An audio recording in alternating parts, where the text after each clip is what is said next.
You want to support Roland Markie Unfiltered? Be sure to join our Bring the Funk fan club. Every dollar that you give to us supports our daily digital show. There's only one daily digital show out here that keeps it black and keep it real. As Roland Markie Unfiltered. Support the Roland Markie Unfiltered daily digital show by going to RolandMarkieUnfiltered.com.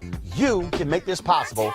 All right, how many of y'all have seen Toran, Avis, and Julian? Have y'all seen the craze on TikTok? Go lay down. I haven't. No. Are y'all serious? Oh my God. I'm not okay. really a TikTok connoisseur. All right. So this thing has blown up. All right. Check this out. Down. Yeah, yeah. Go lay down. Go.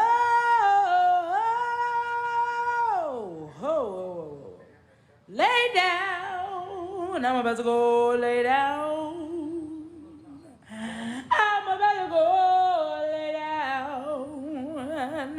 Look at your neighbor, say, go lay down. Go lay down. Yeah. Yeah. Go lay down. Go lay down. Go lay down. All right. Y'all don't understand. This thing is going crazy. That sister's name, Najee. She's out of Gary, Indiana. She's a singer. Yo, black people have turned this thing. They have taken this thing to a whole new level. I'm talking about, it's crazy. Check out, I mean, all kind of folks been I saw this on Sanaa Lathan's Instagram page, and I said, what in the world? Hell, I've been listening to it for the whole weekend. Listen to this brother right here. Go lay down, go lay down. I'm about to go lay down. Yeah, yeah. Go lay down. Oh, go. I'll tell you lay down. I'm about to go lay down. I'm about to go lay down. Look at your neighbor, say, go lay down. Hey, glory, hallelujah. Go lay down. Yeah. Yeah. Go lay down. Go lay down. Go lay down. Go lay down. I saw Toron shaking his head, so even actor Keith David, other people, well, she is going to be on the show tomorrow. More than 3 million likes, folks. So what happened is folks they started singing to it. Then, I mean, it is totally blown up on TikTok. They on Instagram. And so we're going to talk to her. I hit her on Instagram. She hit me back. We're going to have her on the show tomorrow. But y'all, black people can turn anything into a Negro spiritual. And you know, I'm going to show this last one before we go, because we're going to show a few more tomorrow. Y'all going to love this one. I know Julianne, the smoking preacher, she going to love this one. Y'all watch this here. Go lay down. Hallelujah. Blessed be the name of our Lord and Savior. Go lay down, go lay down.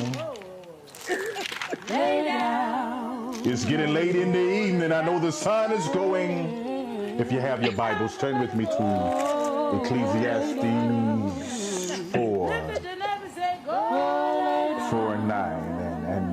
And when you turn it over to him, you know you can just lay on down and just rest. Watch out there now. And the Bible reads, if you have it, read it from the King James. Lay down. Get on down. Get down. Get down.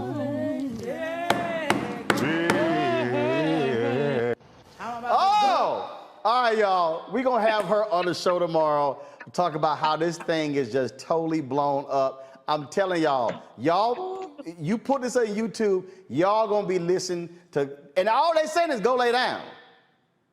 That's all they saying. If y'all want to know the undeniable skill set of black people, all you got to understand is how we will take this thing. Okay, I'm going to do one last one. This is truly the last one. A producer, Toron, you're going to love this one. A brother's a producer. He puts this beat on TikTok and says, y'all do it this. He's J Random Producer. Well, this brother, who's a singer out of Houston named T Dash, he sees his beat video. Why he dropped this here? So they took it from gospel to R&B. Go ahead.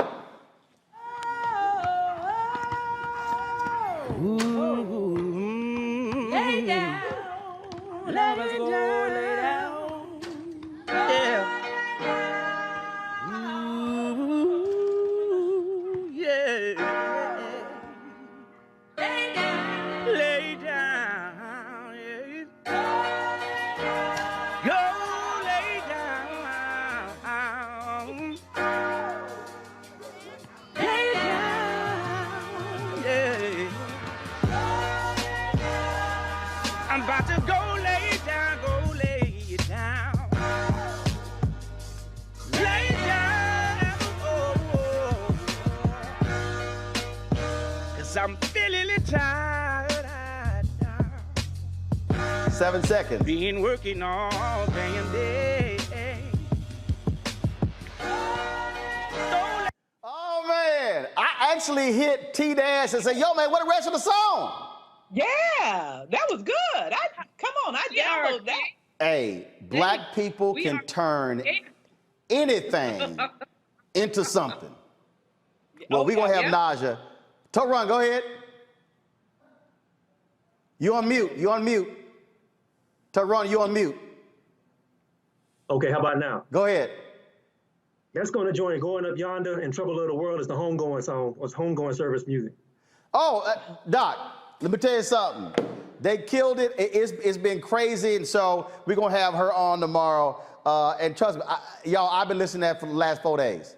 Straight up. Y'all going to do it too. Y'all going to be, when this show's over, y'all going to be on YouTube, Instagram, or TikTok looking at all these. It's about 100 different versions now all over TikTok, Instagram, and YouTube. Y'all, we look forward to having Naja on the show tomorrow. Najee. And her Instagram is WHO_SHE_NAJE. So look forward to that tomorrow. Folks, back to our Roland Markie Unfiltered video in just one moment. Racial injustice is a scourge on this nation, and the Black community has felt it for generations. We have an obligation to do something about it. Whether it's canceling student debt, increasing the minimum wage, or investing in Black-owned businesses, the Black community deserves so much better. I'm Nina Turner, and I'm running for Congress to do something about it. You want to support Roland Markie Unfiltered? Be sure to join our Bring the Funk fan club. Every dollar that you give to us supports our daily digital show. There's only one daily digital show out here that keeps it black and keep it real. It's Roland Markie Unfiltered. Support the Roland Markie Unfiltered daily digital show by going to RolandMarkieUnfiltered.com. You can make this possible. And so earlier I was laughing because Joe Concha, who calls himself a so-called media writer. So Joe Concha was on Fox News, and he posted this clip that I just could not help but laugh about because he went on Fox News today and said, that critical race theory is going to become a huge issue in the 2022 and the 2024 election. Let's just be real clear. Joe Concha is a right-wing hack. That's what he is. And he's been trying to get him a gig at Fox News for the longest. And so he went on talking about this here. And I just got to show y'all, again, listen to what he had to say, but I want to break down for y'all what poor little Joe didn't mention. All right, listen to this. Meanwhile, Joe, you warn in a new column that CRT could cost Democrats heavily at the polls. Here's what you wrote. From a political perspective, Democrats should be horrified. It certainly will be a top issue for the foreseeable future. Critical race theory is coming to a school near you. The teacher unions are insisting on it. It also has the full backing of the Biden administration. The disconnect with parents is profoundly stunning and politically suicidal. So, Joe, when people say, well, it's not exactly a course in schools across America, what do you say? I say if the teachers union is getting millions of dollars into a war chest to make sure that this does get taught, then yeah, it absolutely will be part of the curriculum and a major part of it. And look, if this was college, Harris, and it's an elective, something that a student chooses to take, then we're not talking about this right now. Fine, go right ahead. But the fact that 5, 6, 7-year-olds are being taught critical race theory, they don't even understand it. They don't have a concept of it. I have a 5 and a 7-year-old. I know. And look at the polling. Recent Harvard Caps Harris, 6 in 10 voters said children should not be taught that America is, quote, structurally racist, unquote. YouGov economist, same. Recent poll, 6 in 10 American voters have an unfavorable view of critical race theories. But the teachers union, you know, they know better, just like they knew better in keeping schools closed and doing the irreparable damage that we just talked about to students in the process, according to the studies that we're seeing now. And now we're seeing, Harris, more than 50 school board recall efforts this year already. We're barely halfway through 2021. That's 5 times higher than other years. This will be a huge issue in 2022 and 2024. And Nikki Haley is right. And Governor Ron DeSantis in Florida, for example, he's already banned critical race theory from being taught in schools in the Sunshine State, Harris. Joe Concha, no one can cover that much territory like you in just a few seconds. Great to have you on the program. Thanks for watching. Well, actually, a lot of us actually can cover 3 subjects in 5 minutes and 18 seconds, Harris. Ben, I want to start with you. You listen to the absolute bullshit from Joe Concha. And Harris, for some reason, doesn't want to actually provide any semblance of facts. Concha sat there and goes, 5 and 7-year-olds are being taught. Where, Joe? Where? You're lying. Then we talked about, these 50 recall efforts. Now, here's what's interesting. Joe Concha is a media/political columnist for The Hill, owned by a huge Donald Trump supporter, far right winger. What Joe Concha did not say, which you might want to say, Joe, if you're a so-called media reporter, is how the very network that pays you, Fox News, where you were having this discussion, they're the ones who've actually amplified critical race theory more than anybody else. The numbers don't lie. You can show over the last 90 days how Fox News has made more than 4,000 mentions of critical race theory What this is about is stoking white fear. And this is what they do, Ben. This is how the right plays the game. And so we talked about it yesterday. Rich Lowry, hey, let's use this as an opportunity to take over school boards, control the curriculum. That's what the game here is. And so we see exactly what's going on. And he knows it's BS. He knows it's a lie. He knows it. But Joe wants to play the cute little game, and he doesn't want to deal with facts. He's lying. I'm thinking back to the interview that we just had, that you just did with Representative Jasmine Crockett, and she said that she would like to see some of that energy fighting for our rights that we see coming from Republicans.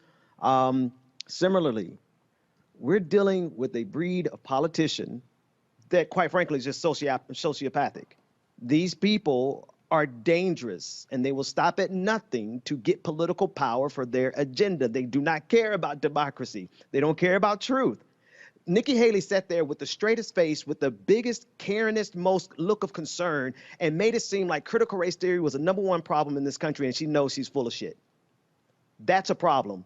That was our former ambassador to the United Nations. They have too much power to be this level of sociopaths.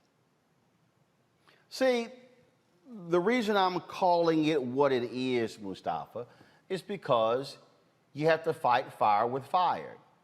Every time one of these Republicans starts going, you're teaching critical race theory, shut up, you're lying, you're an idiot. You're lying, you're an idiot. Yeah, but my daughter, when? Show me what was said. Show me what was taught. When? It's not policy. No, they're liars. See, what they want is, they want these in-depth conversations. They want, that's why when Joanne Reed had Christopher Rufo on, that's what they wanted. It didn't matter she made Rufo look like a fool. They wanted to be able to say, we force you to actually discuss it in depth on your show because it lends more credibility to them. My deal is, now we ain't doing it. We're gonna call this what it is, and that is white fear. And what they're doing is, they know they need white people angry, turning out in these local elections. That's all what this is about. And so when you just follow the money, this far right-wing hedge fund billionaire out of Florida has given millions of dollars to the Heritage Foundation and the Manhattan Institute. And what they do is they put these people on television, just like Heather McDonald and other racists. Every time there's a police story, and guess where she's a fellow? The Manhattan Institute. That's what it is. They use the money going to these right-wing think tanks, tax deductions as well, to feed this BS, and Fox News gladly presents the lies as the so-called truth.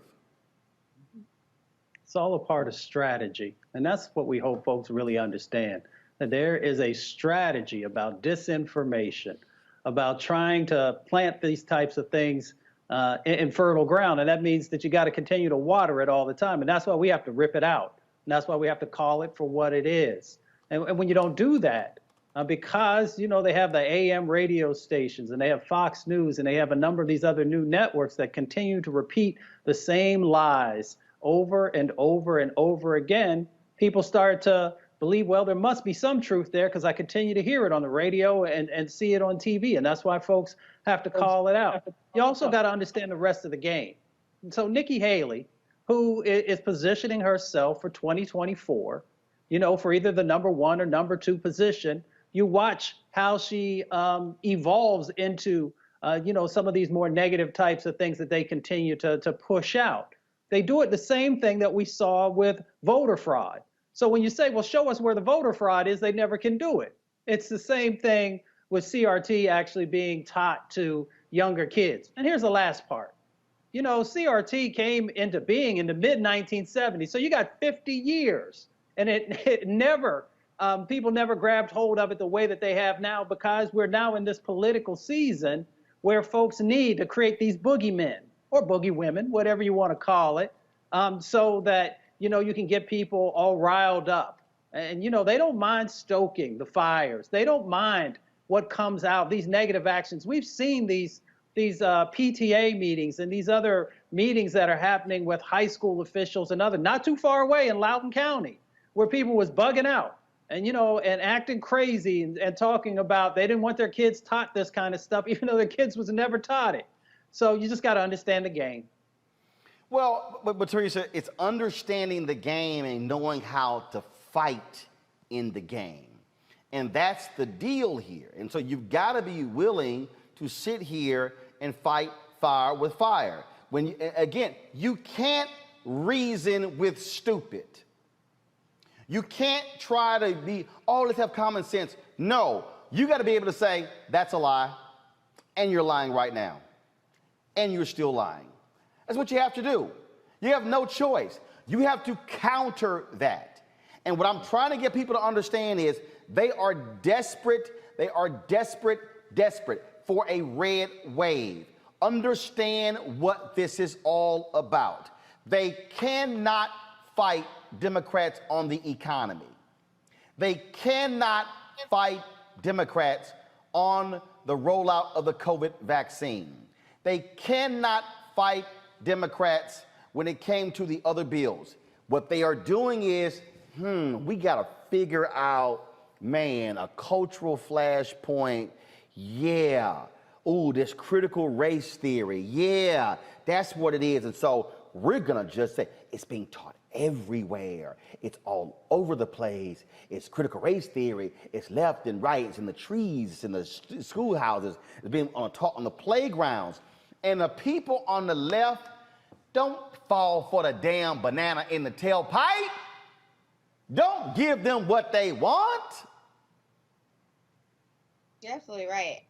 For the last 4 years, Donald Trump has been president. There has been a very concise message to implore the non-truth and the big lie that has been gearing across these networks that are supposed to be our trusted news networks. And so we have seen, you know, new developments and outpour of rhetoric that has been coming across that, you know, white people are just essentially, you know, the victim in all this. But when really history just kind of just lays it out what it is. Now, if it's being taught in our schools, and I think that's part of the portion of where Nikki Haley and the rest of the Republican Party and also the right has been really hinging on is that, you know, it's basically not their fault. that African Americans and, immigrants have been going through this stuff and it's just not their fault, but really it is. And I think, now that all these conversations in terms of reform and change is happening, I think it's really, I think the direction of the Democrats is now trying to take that level eye and say, listen, you guys, we're trying to fix it, but we can't move past it because we still have some of these hurdles. We're still going backwards in some of these laws that we're saying we need you to pass. So if you're saying, you're sorry and you want something better, then I think part of it is that you guys actually have to say, yes, we're going to stop this filibuster. We are going to pass voting rights. We're all going to make sure that, there's health care for all. So there's so many things that can happen, but there is a deny of the process of admittance, really, from the Republicans that are saying we're not at fault. So again, what you don't do is you don't let people dictate the terms of the conversation. When these folks were in Loudoun County, Ben, the superintendent said it's not being taught here. No, but they kept going. And that's where you go, it's not being taught here. You're lying. You're lying. Y'all making it up. You're being fed BS by Fox News. That's why you're here. See, now granted, folks don't want to go there. They don't want to upset their feelings. But we have to understand what exactly what you have here. You have to understand if I'm dealing with somebody who I know is crazy, I'm not about to sit here and try to have a logical conversation. I'm going to deal with crazy like I deal with crazy. And what we have to understand is crazy is driving the Republican Party. Crazy is listening to Donald Trump. Crazy is who's supporting them. Crazy who's backing critical race, who's all this critical race theory nonsense. That's what's going on. And look, y'all, Here's what's so crazy, Ben.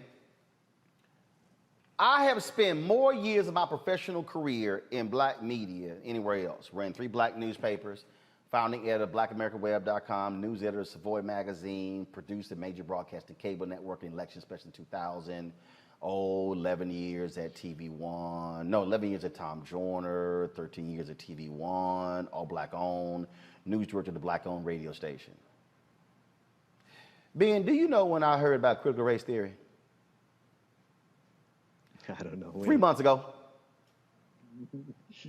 Out of all the black, y'all can't find nobody else in America who has done black radio, black television, black newspaper, black digital, all of them.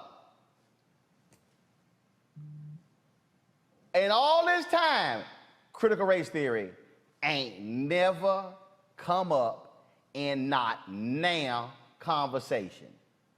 So these white folks actually think that I'm gonna fall for this okie doke, that, oh my God, it's taking over the world. No, Ben, this is what's angering them. Everybody listen to me real clear. What's angering them were conscious white people who saw George Floyd murdered, and they said, we can't be silent. That is what is causing the uproar. Yeah, Roland, it's such a malicious thing. Insidious is the word I'm looking for. It's such an insidious technique that Republicans are employing here. They've created the specter of something for their people to be afraid of, but they've also created, they have us defending is from a position of nobody's teaching critical race theory, which is true. I would rather do what you said, Roland. You said, don't let them set the terms of the debate. Here's the other thing. Listen, even if they were teaching critical race theory, y'all children need to learn it, right? There's enough white supremacy in this country for us to be teaching critical race theory every single day of the week and twice on the weekends. So not only are they not going to have me afraid of the specter of the boogeyman that they created of critical race theory, they're also not going to make me afraid of the fact that America needs to address white supremacy at the root. Yeah, but I just want us to understand, you don't get sucked into somebody else's BS. You see it for what it is and then say, nah, we're not playing that game. Nope, it's not gonna happen. Sorry, not gonna happen. So I see everybody understand, I ain't debating critical race theory. I'm not gonna debate it. I'm not gonna debate some foolishness that is not being taught in elementary school, middle school, high school. Hell, it ain't being taught on the undergrad level in college. No, but because they want, by even having the debate. Folks, back to that Roland Markie Unfiltered video in just 1 moment. It's time to be smart. When we control our institutions, we win. This is the most important news show on television of any racial background. Y'all put $2, $3, $4, $5, $10, $15, $20, $30 on this and keep this going. What you've done, Roland, since this crisis came out in full bloom. Anybody watching this, tell your friends. Go back and look at the last 2 weeks, especially of Roland Martin Unfiltered. I mean, hell, go back and look at the last 2 days. You've had sitting United States senators today, Klobuchar and Harris. Whatever you have that you can bring to Roland Martin Unfiltered to support it, please do, because this information may literally save your life. Watch Roland Martin Unfiltered daily at 6 p.m. Eastern on YouTube, Facebook, or Periscope, or go to RolandMartinUnfiltered.com. Support the Roland Martin Unfiltered Daily Digital Show by going to RolandMartinUnfiltered.com.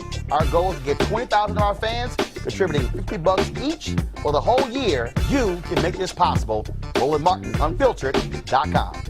You want to support Roland Martin Unfiltered? Be sure to join our Bring the Funk fan club. Every dollar that you give to us supports our daily digital show. There's only one daily digital show out here that keeps it black and keep it real. As Roland Martin Unfiltered. Support the Roland Martin Unfiltered Daily Digital Show by going to RolandMartinUnfiltered.com.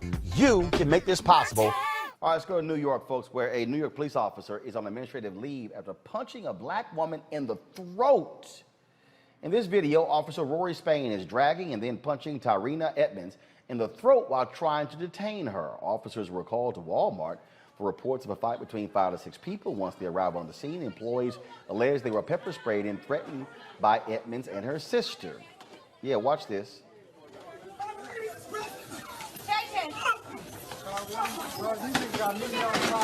Yo, that's fucked up.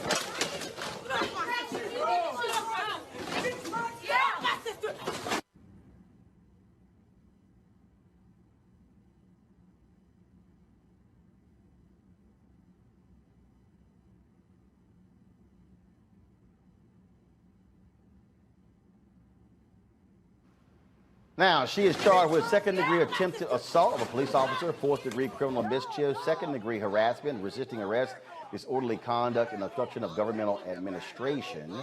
Yeah, and then, of course, he was not too particularly happy that the cameras were rolling on him. Teresa, that's why I keep telling everybody, always have your camera. You got to do me a favor. You know, again, shoot this way so we can have full screen, not this way. So shoot horizontal, not vertical. Horizontal, not vertical. Teresa? Yeah, it's horrible.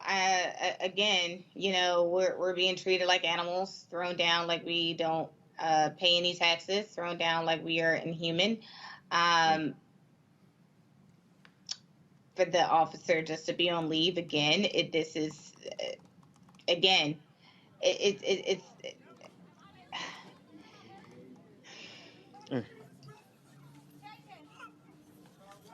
it's disgusting, you know. I mean, like they would not do this if this was a Walmart inside of the suburban area. Like, they are throwing these young women around like they are animals. And again, it's so disgusting because, again, we people wonder why activists and groups and black, brown, white people are calling to defund the police and other areas of law enforcement, because apparently training is not at the forefront of every decision. Like, this is it's horrible. It really is. It's like, how many discussions do we have to have? And again, if the tape wasn't rolling, what would be what would happen?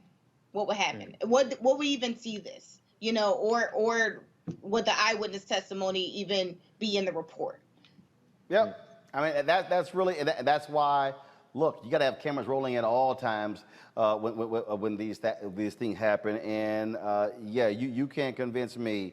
The cop. Oh yeah, let's see the cop punch a white woman in the throat in Walmart. Yeah, yeah. This is Rory Spann. This is the officer right here on administrative leave. That's his mug shot, Mustafa. Yeah, I'm always baffled by these police officers and the training that it doesn't take a lot to be able to restrain somebody after you have them handcuffed with their hands behind their back. You know, I studied martial arts since been 6 years old. And if you have proper training, you can make sure that you're restraining someone without actually hurting them.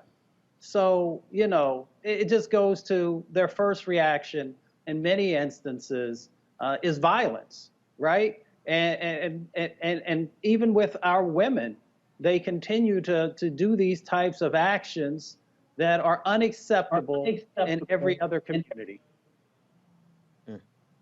All right, absolutely. Ben, your comment. It was just too much to look at, and Sister Teresa, I felt you as you were having to watch it again. Just the way they disrespect our humanity, particularly the humanity of black women. There's no way that they would ever do that to a white woman, ever. Folks, back to our Roland Markie Unfiltered video in just 1 moment. It's time to be smart. When we control our institutions, we win. This is the most important news show on television of any racial background. Y'all put $2, $3, $4, $5, $10, $15, $20, $30 on this and keep this going. What you've done, Roland, since this crisis came out in full bloom. Anybody watching this, tell your friends.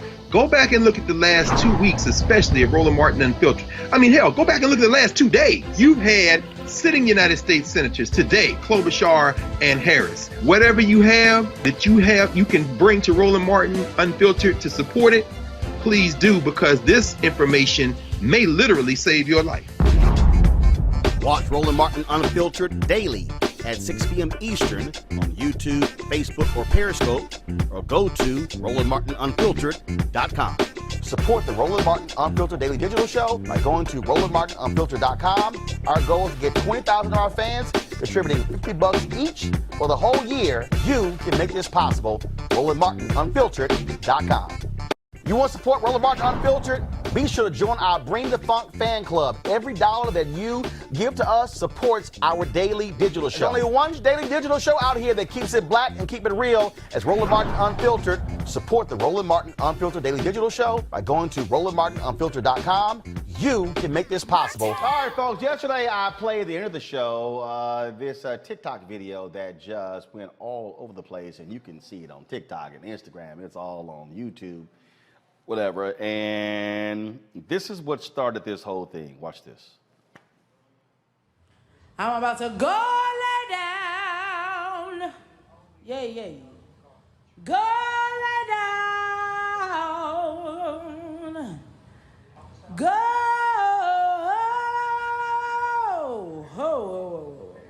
Lay down. I'm about to go lay down.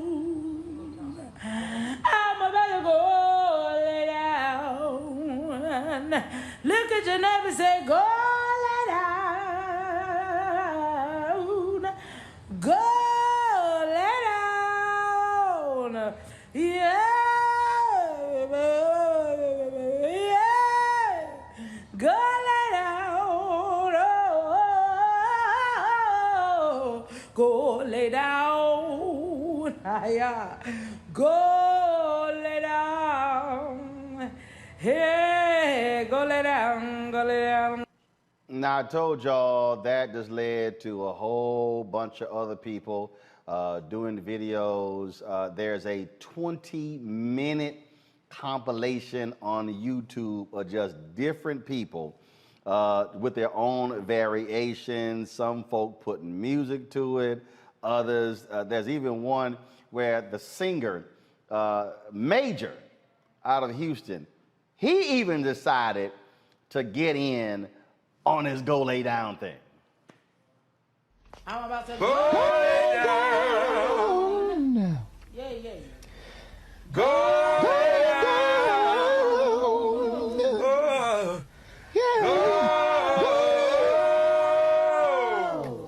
Yeah. Lay down.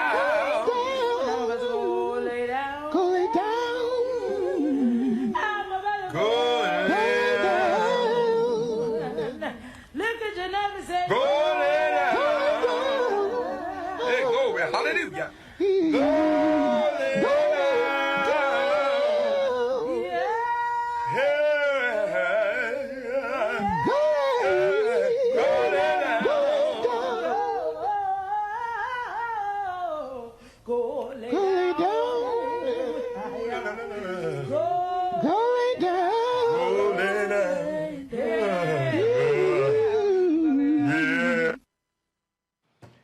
Y'all know, of course, Keith David owns Greenleaf. Y'all may not realize my man has been a long time being a big-time singer. Even he had to do a little something, something. I'm about to go lay down. Yeah, yeah. Go lay down. Go.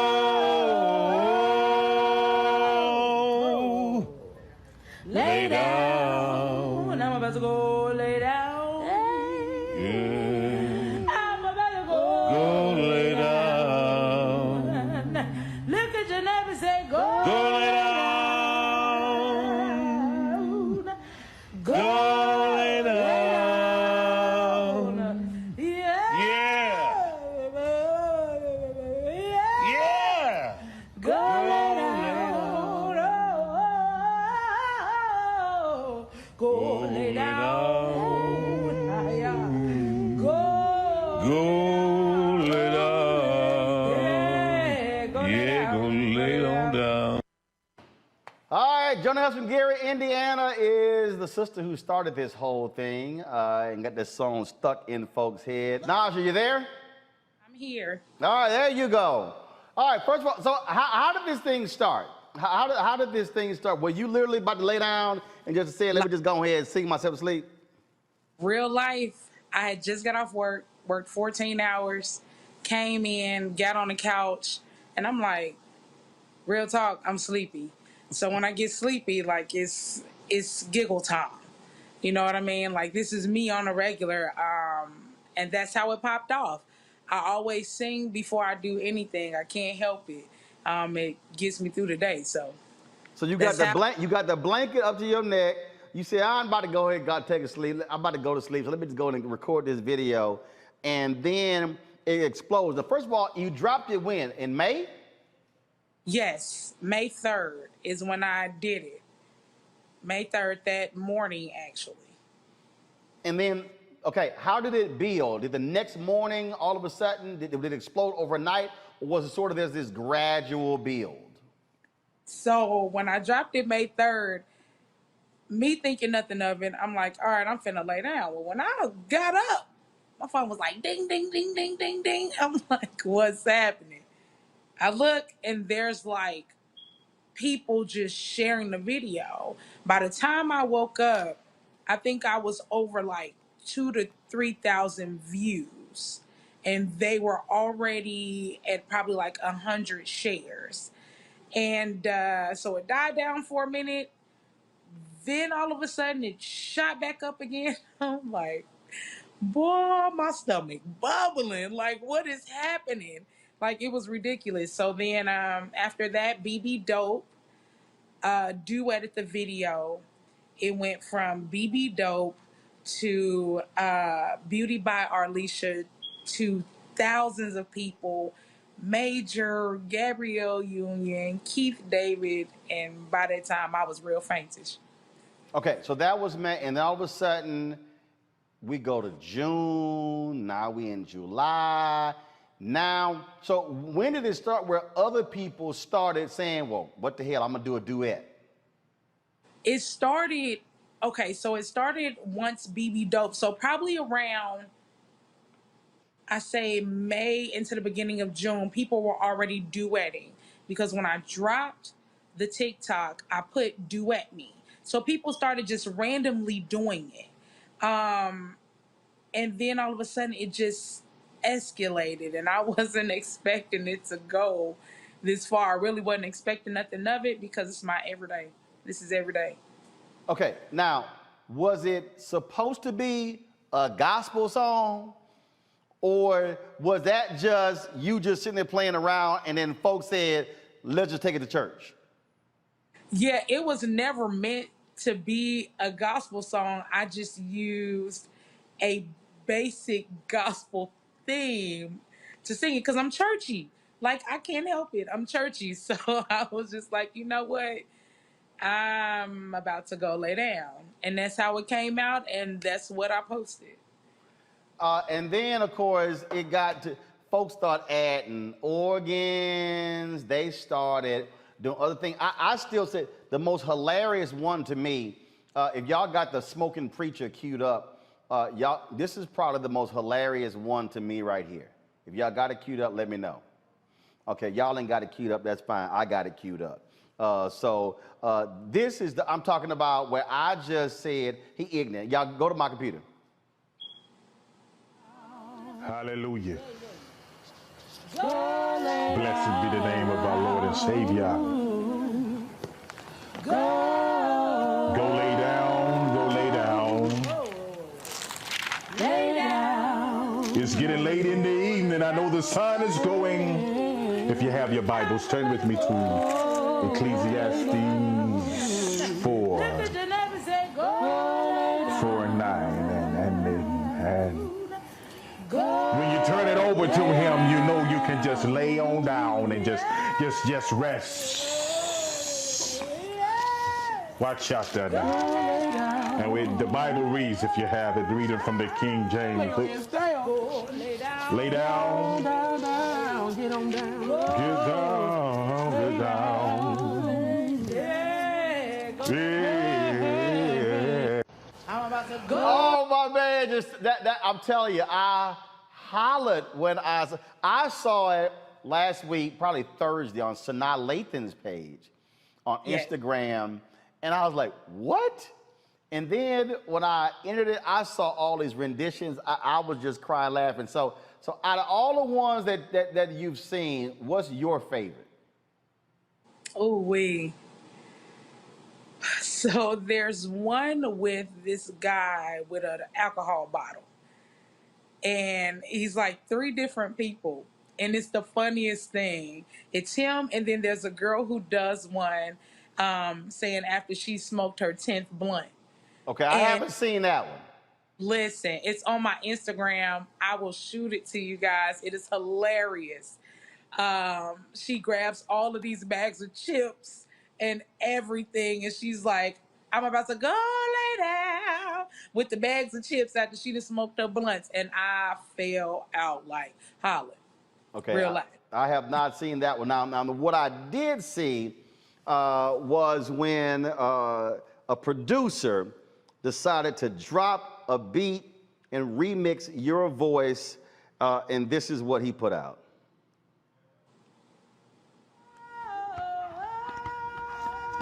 Ooh, lay down, lay down. Yeah. Ooh, yeah. Lay down, Lay down, yeah. Go lay down. Lay down, yeah. I'm about to go lay down, go lay down. Lay down, oh. 'Cause I'm feeling it tired.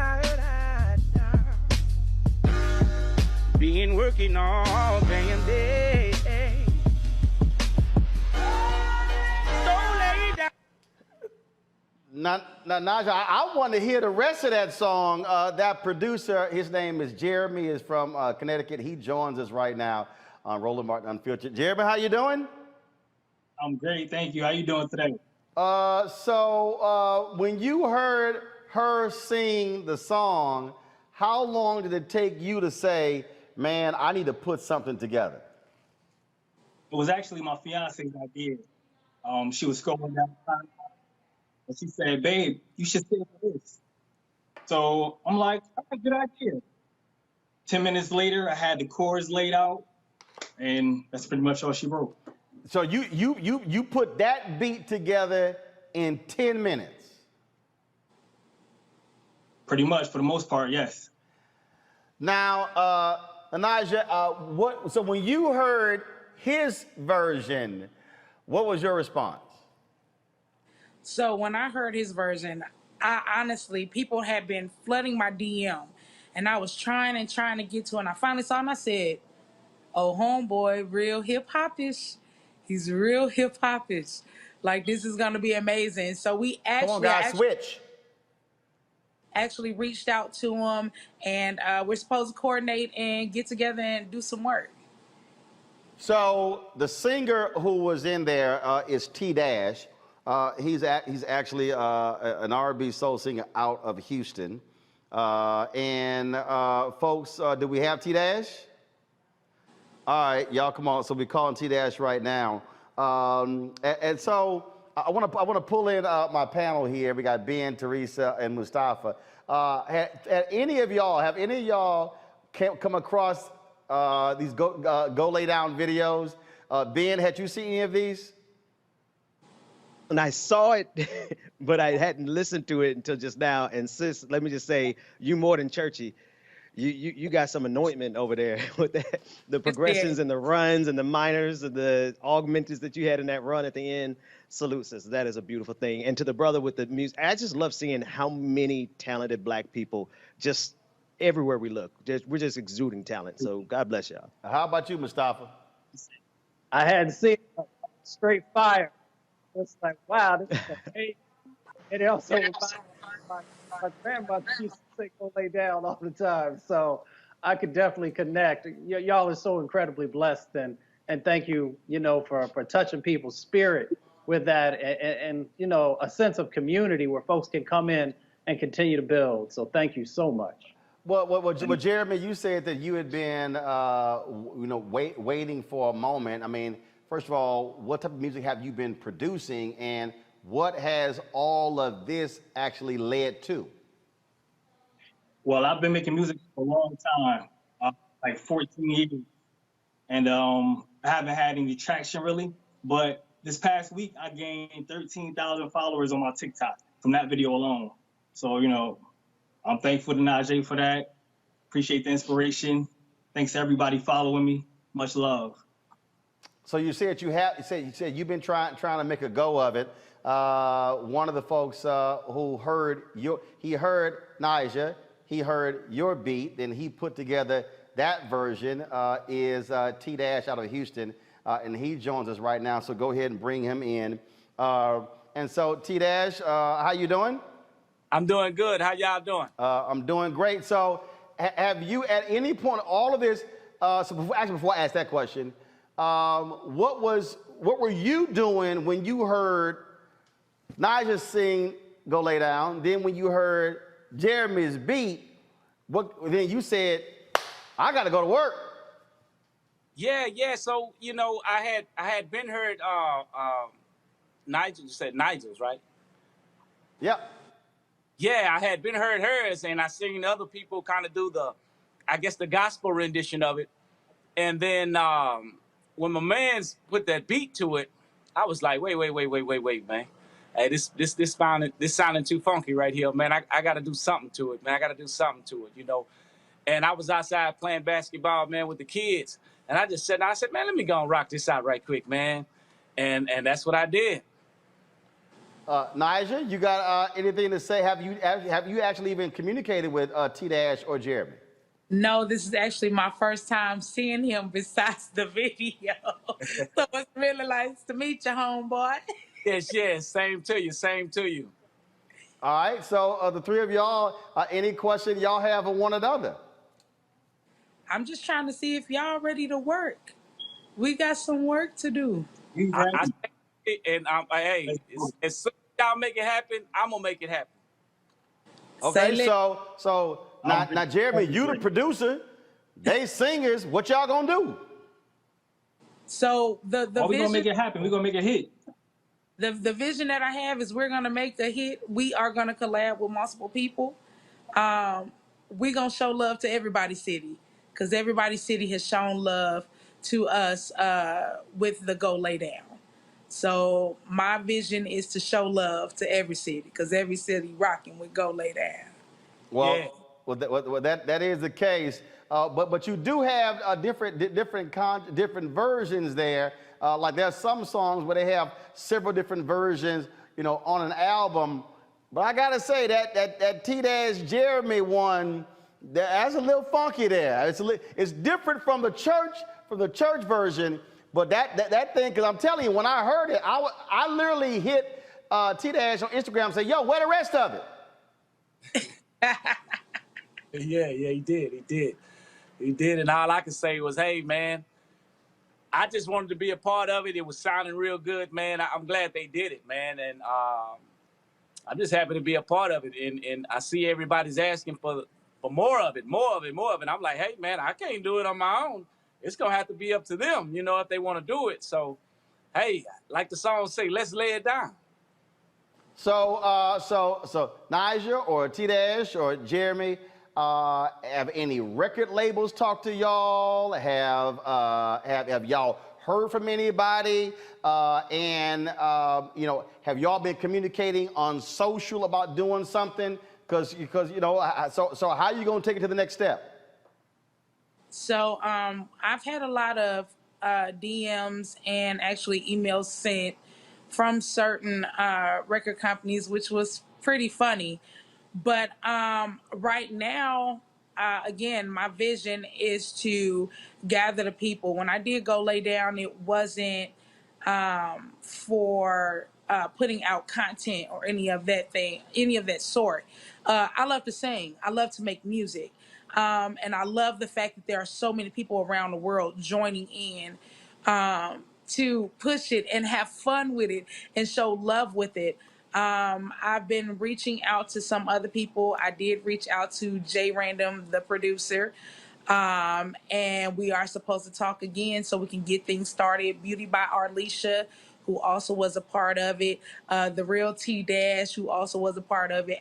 And if you get a chance, MJ Hanks put out something early this morning, and I lost my mind because it was amazing. So we are definitely going to collect. You said MJ Hanks? MJ Hanks. Put it out where? On Instagram or TikTok?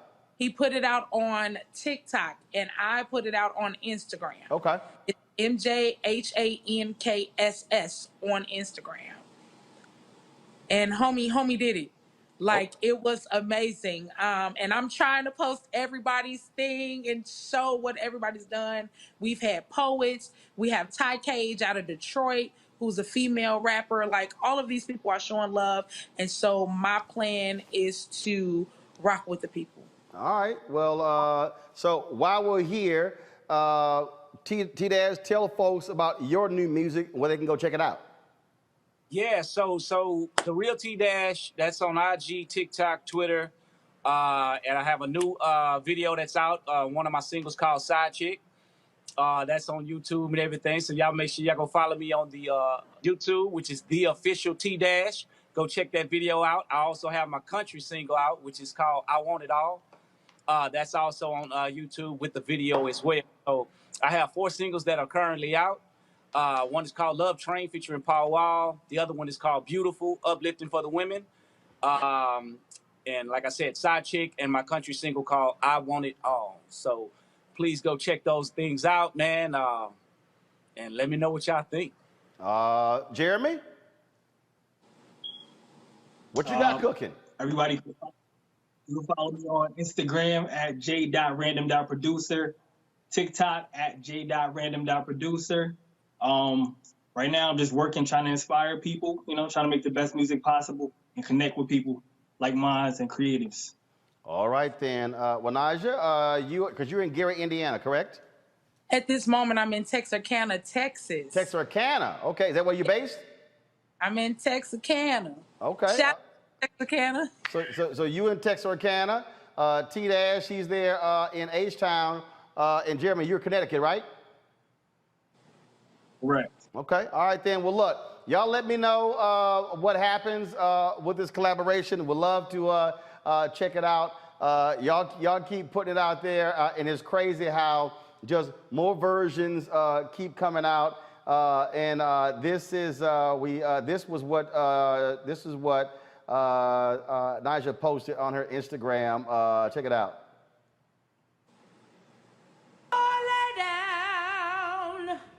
Yeah, yeah. Go lay down. Go.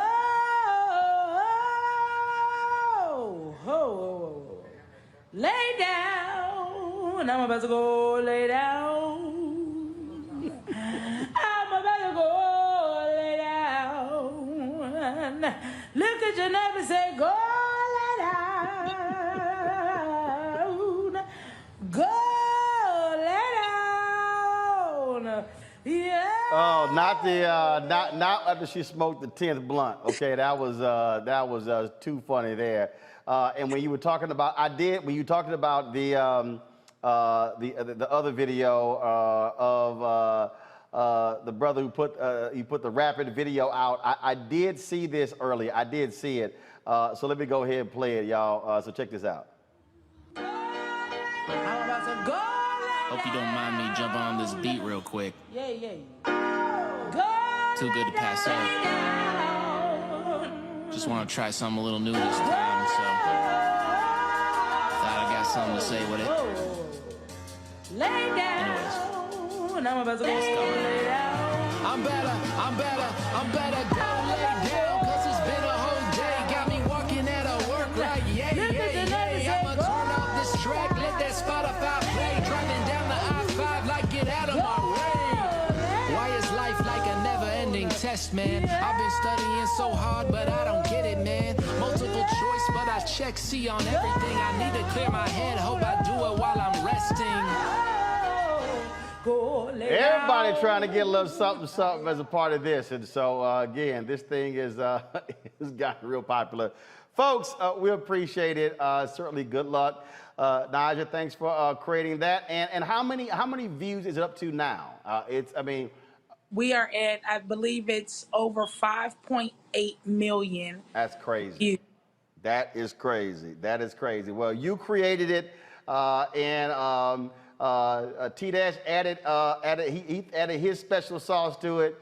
Jeremy his special sauce, and so y'all let me know when the different singles drop so we can premiere it here in Roland Martin Unfiltered. And make sure you guys go check out the website. We're gonna have the website dropping, and we're gonna have Go Lay Down merch for everybody. Of course. All right. We'll be looking for it. Thanks a lot. Thank you. Thank you for having us. All right, folks. Back to our Roland Martin Unfiltered video in just 1 moment. It's time to be smart. When we control our institutions, we win.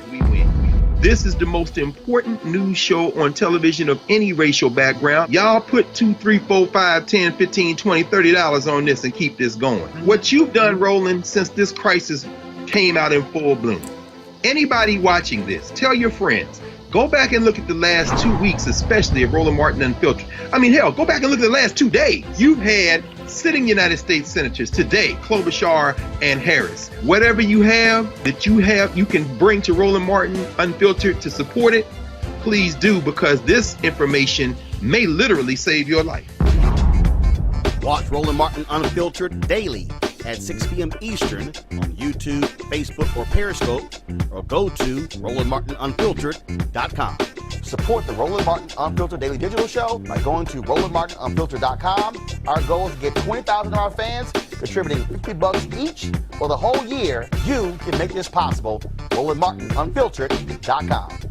You want to support Roland Martin Unfiltered? Be sure to join our Bring the Funk fan club. Every dollar that you give to us supports our daily digital show. There's only one daily digital show out here that keeps it black and keep it real as Roland Martin Unfiltered.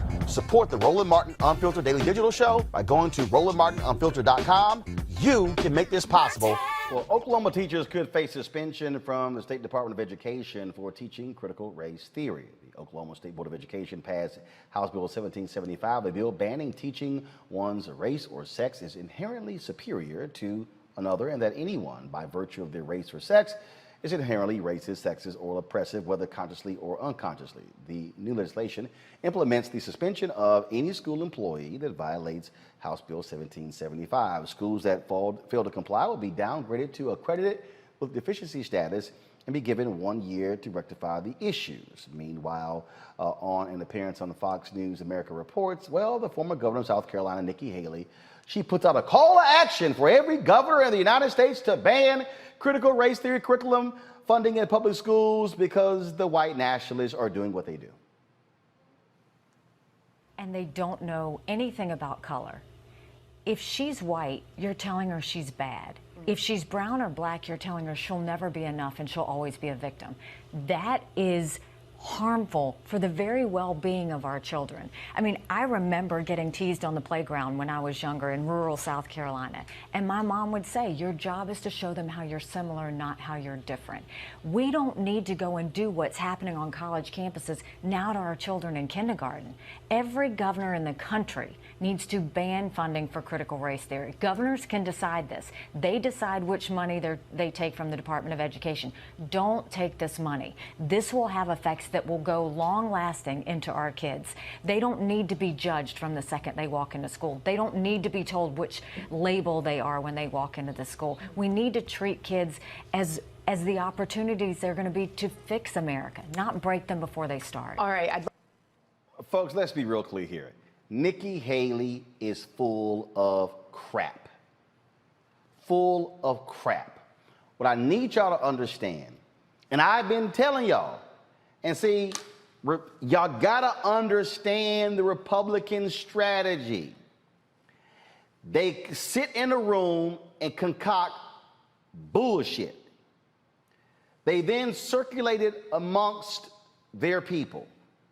They then force mainstream to talk about it, and then mainstream falls for the okie doke to try to have a sensible conversation, but they ain't sensible. You always got to say, wait, where's this coming from? Judge Judd Legum, a writer with the Popular Information newsletter, they've uncovered who's actually funding critical race theory, which, you know, he says hysteria. Now, he's going to join us tomorrow. But what he breaks out is that it's a hedge fund dude out of Florida who gave a significant amount of money to the Manhattan Institute. Why does that matter? Well, because Christopher Rufo, the dude who started this whole thing, guess where he's a fellow? The Manhattan Institute. And so what then happens is Fox News, conservative radio, conservative digital begin to pick it up, talk about it. Then Fox News begins to amplify it. Folks, back to our Roland Markie Unfiltered video in just one moment. It's time to be smart. When we control our institutions, we win. This is the most important news show on television of any racial background. Y'all put $2, $3, $4, $5, $10, $15, $20, $30 on this and keep this going. What you've done, Roland, since this crisis came out in full bloom. Anybody watching this, tell your friends. Go back and look at the last 2 weeks, especially of Roland Markie Unfiltered. I mean, hell, go back and look at the last 2 days. You've had sitting United States senators today, Klobuchar and Harris. Whatever you have that you can bring to Roland Markie Unfiltered to support it, please do, because this information may literally save your life. Watch Roland Markie Unfiltered daily at 6 p.m. Eastern on YouTube, Facebook, or Periscope, or go to RolandMarkieUnfiltered.com. Support the Roland Markie Unfiltered Daily Digital Show by going to RolandMarkieUnfiltered.com. Our goal is to get 20,000 of our fans contributing $50 each for the whole year. You can make this possible. RolandMarkieUnfiltered.com. You want to support Roland Markie Unfiltered? Be sure to join our Bring the Funk fan club. Every dollar that you give to us supports our daily digital show. There's only one daily digital show out here that keeps it black and keep it real as Roland Markie Unfiltered. Support the Roland Markie Unfiltered Daily Digital Show by going to RolandMarkieUnfiltered.com. You can make this possible. In Florida, the former Jackson County Sheriff's deputy convicted of planting drugs inside cars during traffic stops is going to prison. Judge James Goodwin sentenced Zachary Wester to 12 years, 6 months, and 8 days to the Florida Department of Corrections. The 28-year-old former deputy was arrested in 2019 after investigators discovered drug paraphernalia in his car, matching items he planted on drivers. He faced 67 charges, including racketeering, official misconduct, fabricating evidence, and false imprisonment, and was found guilty of 19 of those charges.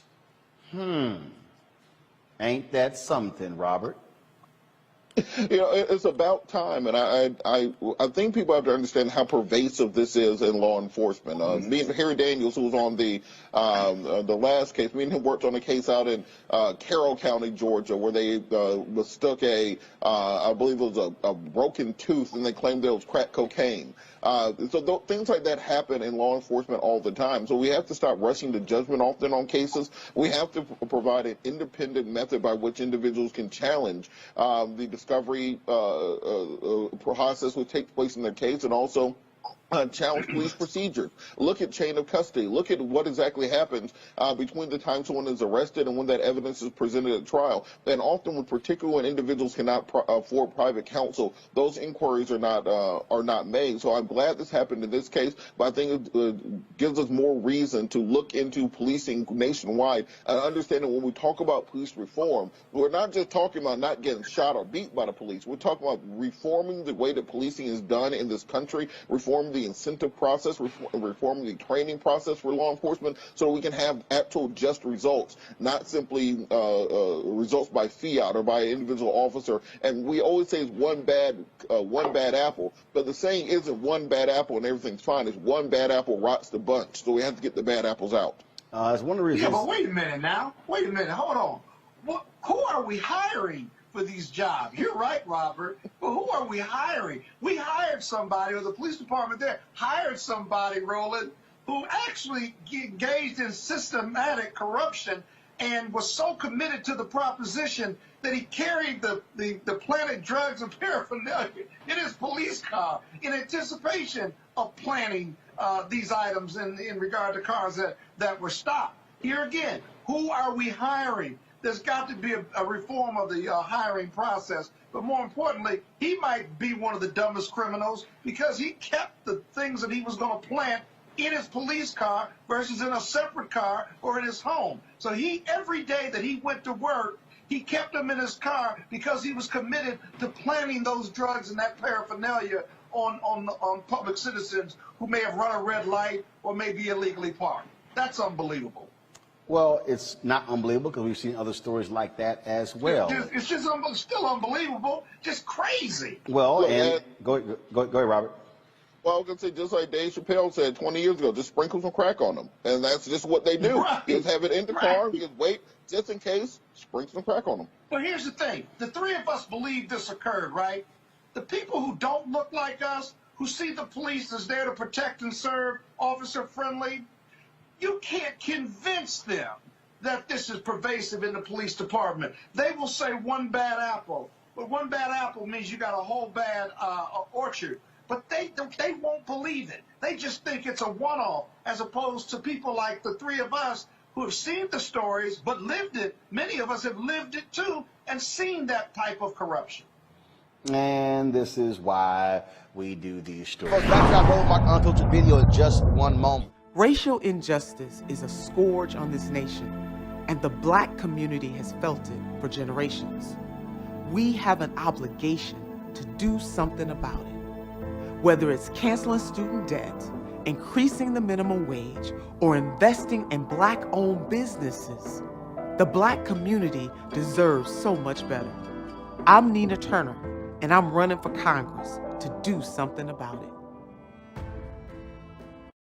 You want to support Roland Markie Unfiltered? Be sure to join our Bring the Funk fan club. Every dollar that you give to us supports our daily digital show. There's only one daily digital show out here that keeps it black and keep it real. As Roland Markie Unfiltered. Support the Roland Markie Unfiltered daily digital show by going to RolandMarkieUnfiltered.com. You can make this possible. All right, Dr. Cornel West has resigned from Harvard University due to a significant tenure battle. He also says his resignation is the effects of the school's, quote, intellectual and spiritual bankruptcy. He sent what he calls a candid letter of resignation to the dean of his college. This is what he wrote. I hope and pray you and your family are well. This summer is a scorcher. Here is my brief and candid letter of resignation. How sad it is to see our beloved Harvard Divinity School in such decline and decay. The disarray, first of all, that graphic, y'all, right there is way too small that we got on the air. I'm just letting y'all know, folks can't read that graphic on the air. But this is what he wrote in here. He said that, I hope and pray that I could still end my career with some semblance of intellectual intensity and personal respect. How wrong I was. With a few glorious and glaring exceptions, the shadow of Jim Crow was cast in its new glittering form, expressed in the language of superficial diversity. All my courses were subsumed under Afro-American religious studies, including those on existentialism, American democracy, and the conduct of life. No possible summer salary alongside the lowest increase possible every year. He laid out a number of other things in here. Dr. Cornel West joins us right now. Glad to have you back on the show, Doc.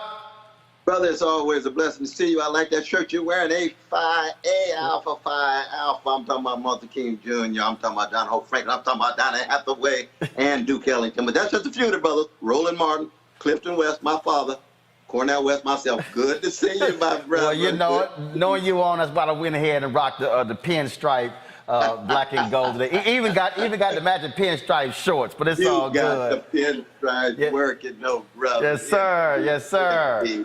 But I want to make my solidarity with Brother Harrison, though, Rydell Harrison. And I can't wait to hear this intergenerational dialogue between the one and only William Barber and the one and only Bree Newsom. Brother, you and your show have been a force for good, in the language of John Coltrane, year in and year out. And I salute you even before we get to my case. And that's very important, man. You're a long-distance runner. You in it because you're real, because you are a free black man, and because you love black people. That's the bottom line, man. That's a crucial bottom line. And that's what we need in these dim and decaying moments, man. Well, that's what. Well, I certainly appreciate it, and we're doing our best to give folks the enlightenment and the education on the issues. You wrote what is a candid letter. I call it a blistering letter, where you laid it out. But before we went to break, I talked about the issues that we're seeing in this country, not just with white conservatives, but also with white liberals as well. That's exactly right, because anytime you keep track of the shadow of Jim Crow, you find that it's not just a conservative issue. Liberals have been contributors to the reinforcement of these glittering versions of Jim Crow. Why? Because white supremacy has an ideologically promiscuous character. It can lie with anybody, with any movement, with any political orientation. That's how deep white supremacy cuts, my brother.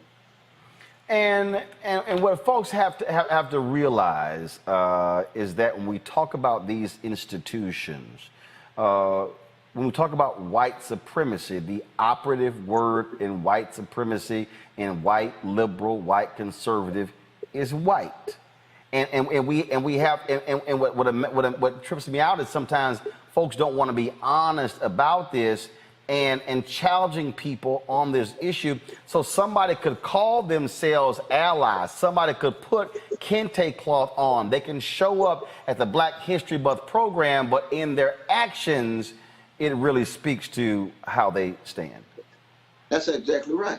And also, we acknowledge that a white brother like John Brown is much more over against white supremacy than a black brother like Clarence Thomas. Now, we love Clarence as a human being. He's beautifully black aesthetically, but ideologically and politically, he is a foe, he's an enemy. Now, I'm a Christian, I try to love all my foes and enemies, but that's a different issue.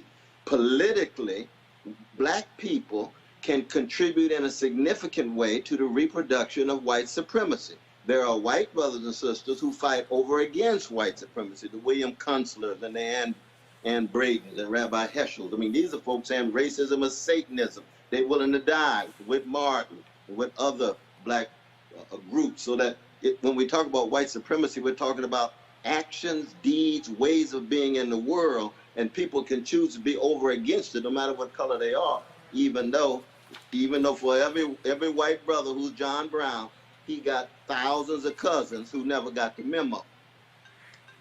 And we want to be honest about that. We don't want to be naive and think it because we've got some serious white brothers and sisters who are in solidarity with us, that somehow they are moving toward a majority. No, they are a slice. They are a prophetic slice of the white community. White supremacy generates levels of benefits that make it very, very difficult for large numbers of folk not to resist. You also, again, were very critical of Harvard on the Palestinian issue. Explain. Well, one is, the issue of the Israeli-Palestinian situation of Israeli domination and the occupation of precious Palestinian brothers and sisters is a taboo issue in a lot of different contexts, that people don't want to be honest about it. They don't want to really believe or take seriously what I believe, which is a Palestinian baby has exactly the same value as a Jewish Israeli baby. That a Jewish baby has exactly the same value as a Palestinian baby, or a white baby, or a black baby, or an indigenous baby, or whatever. And if you're consistent in that way, then you must take a stand against all forms of occupation and domination, and therefore one will be in solidarity with Palestinian brothers and sisters.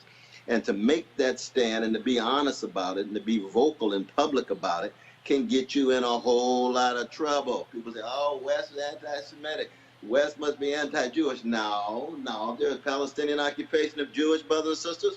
I'm with my precious Jewish brothers and sisters. I come out of a moral and a spiritual tradition linked to the West Family Shiloh Baptist Church and Alpha Phi Alpha. We believe in universality, even though we're rooted on the chocolate side of town.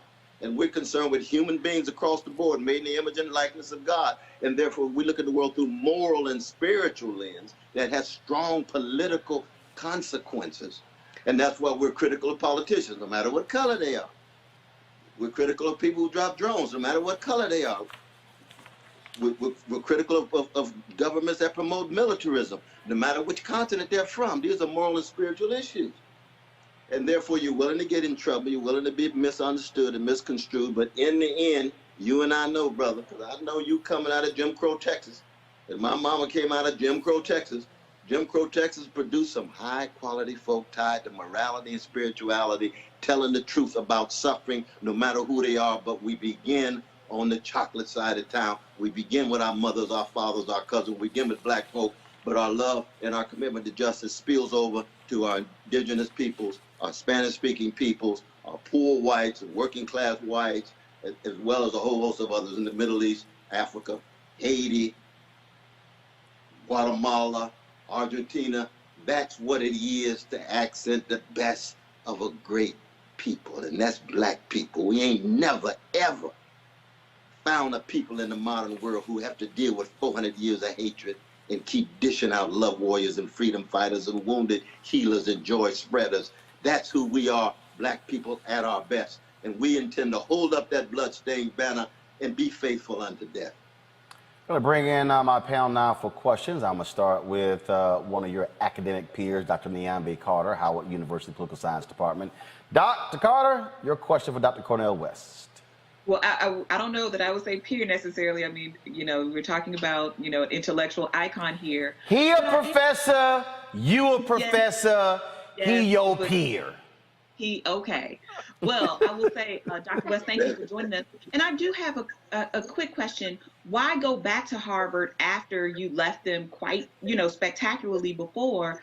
And why take a non-tenured offer? Was there some other conversation that was happening that was not honored? I'm just curious. Yeah, it's a wonderful question. And you are a distinguished professor at a great institution. Now, we want to be very honest about that. Indeed. But all these universities, as you know, tend to be market-driven. They tend to be fearful of the unionization of their professors and others, and they have to be tied to donors and benefactors. So we all want to be realistic about universities across the board in the capitalist civilization. But I returned to Harvard because I was trying to create a certain kind of arc in my career that Brother Skip Gates and others, and Skip Gates and I, you know, we got disagreements, but I love my brother. He's my friend. And he and Evelyn Higginbotham and others invited me back. And I said, well, we had such a good time before. Let me end up there. And so when they made the offer, I had assumed that over time I would be able to move back into a position that was in some sense commensurate with what I left.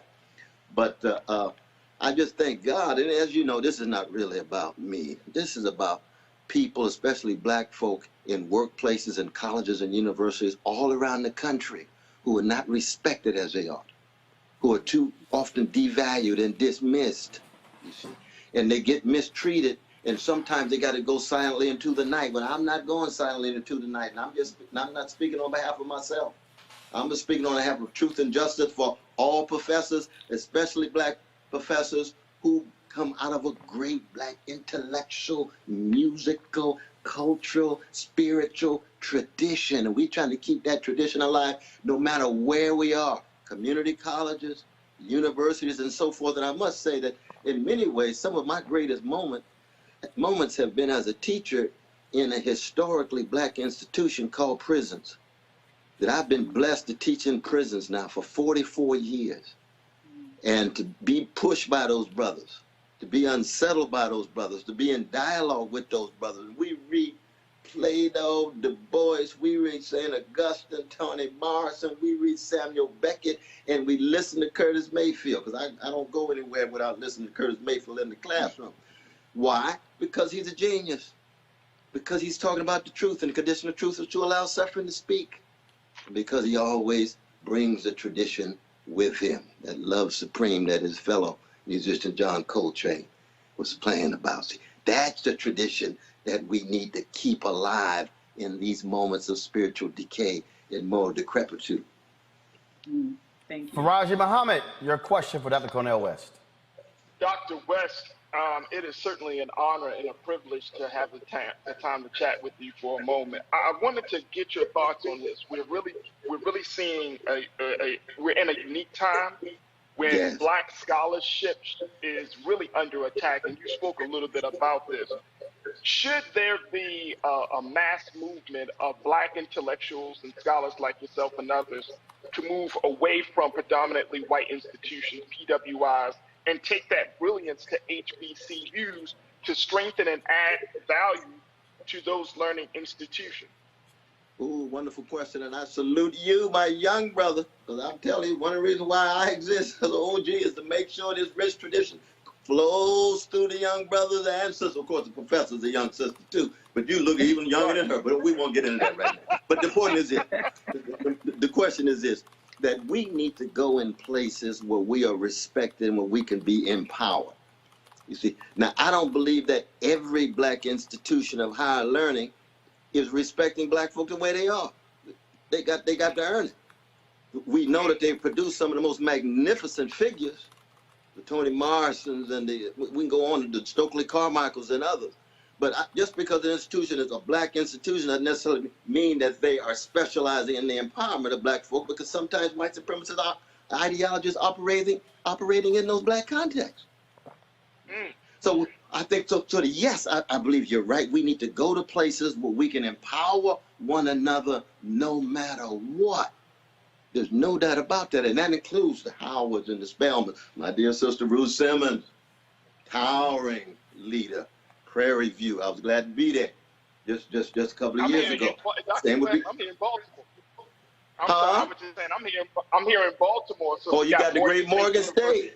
You ain't lying with Peter Harvey. Peter Harvey is one of the finest legal minds in our time. He's a graduate of Morgan State, right? So dishing out high quality. But the question would be to make sure these are places that are welcoming and willing to embrace a whole host of different kinds of voices. There are some challenges in some of our great historic black institutions in terms of embracing a number of challenges, including some of the deeply leftist and Marxist ones. There have been times where black institutions have been very, very reluctant to bring in too many leftists.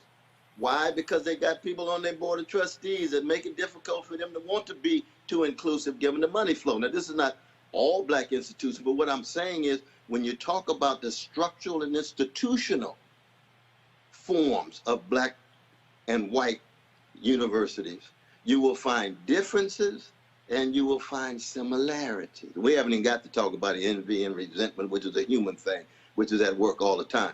But the crucial thing is all black institutions at their best, make major contributions. And in that regard, I think the answer to your question is yes. Black institutions at their worst still create certain kinds of impediments and obstacles, even though it's just black folk. See what I mean? So we can't just assume that just because you had a black institution that somehow you doing this thoroughly black empowerment thing. Individuals can be committed to black empowerment, but whether the black institutions are committed, that's a larger question. Michael Emmo. That requires a whole larger discourse. I mean, you got a brother like my dear brother Carr, Craig Carr. You know, he's got the wonderful Afrocentric network. I was just part of that recently with Sister Karen Hunter, and both of them superb. And I'm sure you talk to Brother Carr, Professor Carr, distinguished professor. He's got his critique of Howard. Even though he's there at Howard, he loves black people in the same way other than Howard loved black people. But there's a conversation, a dialogue, and a debate that takes place within black institutions as well. And we've got to learn from them. Michael Imhotep, your question. Dr. Cornel West, this is Michael Imhotep from the African History Network show. How you doing? Right, how you doing, my brother? Good to see you. Man. All right. You just mentioned mutual friend, Dr. Greg Carr. So let me ask you this question. Dr. Greg Carr, since you mentioned Afrocentrism and Afrocentric, if we go back to the early 1990s, there was a critique from Dr. Henry Louis Gates Jr. as well as you regarding Dr. Yosef Ben Yakin and Dr. John Henry Clark. And they talked about this in Emerge magazine, the one with one of my teachers, Dr. Leonard Jeffries, on the cover. But there was a critique referring to them, I may not get the words exactly right, but as demagogues and pseudo-scholars, something to that effect. And I know you went on later to have a friendly debate with Dr. John Henry Clark as well after the NAACP summit around 1993. What was the critique in the early 1990s dealing with Afrocentrism, and do you still have that same critique today, or has it maybe evolved, or maybe you made some amends, or what have you? Right. No, I appreciate that question, though, brother. It's a very important question. Well, one is that You know, I said before that me and Brother Skip Gates are brothers and friends, but we don't speak the same language. See, I sat at the feet of John Henry Clark when he was head of Black Studies and Puerto Rican Studies at Hunter College every month for almost 4 years. As you know, the debate that we had at Ohio State, where Brother Carr was the mediator, he was the MC. I would never in a million years call the great John Henry Clark a pseudo scholar. See, that's not my language. I would never in a million years call him a demagogue. That's not my language. I disagree because he's a black nationalist, he's a Pan-Africanist. I'm not a nationalist of any sort. I have great connections with black nationalists, but I'm not a nationalist of any sort. And therefore, I'm critical of any kind of talk of nation formation that doesn't talk about class and empire and patriarchy and homophobia and a lot of other things. But that doesn't mean that they're not my comrades. So that I'm glad I get a chance to clarify this, my brother. John Henry Clark is one of the great geniuses and giants of the 20th century, intellectually, politically, as Pan-Africanist, going all the way back to his Sunday school in Georgia, his formation, all the way back to his magnificent plays and writings and work with Malcolm X and so on. So the critique of Afrocentrism at that time, my brother, was, especially with Brother Leonard Jeffrey. You know, Leonard Jeffries and I are brothers, that we've had public debates on and on and on. And his lovely wife, right there in New Jersey. Right, Dr. Rosalind. But the issue had to do was, what was the role of Jews in the slave trade? And that was the issue that got Brother Leonard in such deep trouble, because he made the claim that, one, you must keep track of the role of Jews in the slave trade. He's right about that. Jews did play a role in the slave trade. The Lopez family in Rhode Island, for example. But then the question became, what was the scope and the breadth of it? What was the scope and the breadth of it? And there we had serious dialogue. And I was right there with Brother Leonard, arguing, telling him, yes, the role was there, but it was not as extensive as he thought. But people said, even to talk about Jews in the slave trade meant you were anti-Semitic, you were anti-Jewish. You said, no, that's just a way of not allowing black folk to be free enough to be critical of vicious Israeli occupation, not to be free enough to be in solidarity with Palestinian suffering. That's a moral and a spiritual issue again, you see? So we can't allow any of the critics to dampen our fire and not allow us to be free enough to think for ourselves. Now, Brother Leonard, Professor Jeffries was thinking for himself. We just happened to disagree. So we had public conversations about it. John Henry Clark came in to mediate, because John Henry Clark, no more than both of us put together in terms of historical knowledge of the slave trade and the Arab trade, the Arab slave trade that he would lay out so well and so on. So in that sense, I do want to make a distinction between Brother Skip and myself. Now, Brother Ben, it is a different situation there. Because there, I think it was Brother Skip who was using the language about Brother Ben. I've known Brother Ben since 1970. He used to come to my classes when I was with Union Seminary with James Cone and the others. And we, again, had major intense debates. And people said, well, you know, he didn't have a huge university position there. Now, he may not have been teaching at a college, but a college went through him. And so you take seriously what he has to say. And we had disagreements and our agreements in that sense. But I think the point you said that I'm trying to make here is that I don't believe in using the language of pseudo-scholars to great intellectual figures like a John Hope Franklin. I mean, like a John Henry Clark. The John Henry Clark, who's like John Hope Franklin. Both of them giant. Exactly. All right, thank you for that. Dr. West, you talked about the arc of your career. You've been at Harvard, you've been at Union, and a number of other different places. But you spoke earlier about Dr. Ruth Simmons, who was doing some amazing things down at Prairie View A&M University. Would you go to an HBCU? And if you did, where do you want to go? If you had to pick 3 HBCUs that you would like to teach at, because you talk about, because I think it would be amazing for the students, for the faculty, for the staff, for the alumni, for someone of your scholarship to teach at an HBCU. What three would be on your list?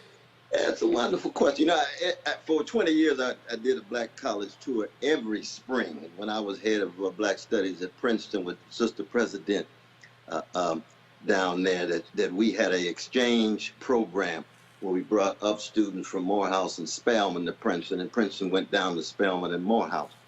And if I had a choice, it would probably be Spelman #1. I won't go into all the other dimensions of that because I've had Eddie Glaude, I've had Mark Jefferson, I've had Paul Taylor, but students coming out of Morehouse who work with me as graduate students. But it would be Spelman and Morehouse together if I had a choice. It would be Prairie View right outside of Houston.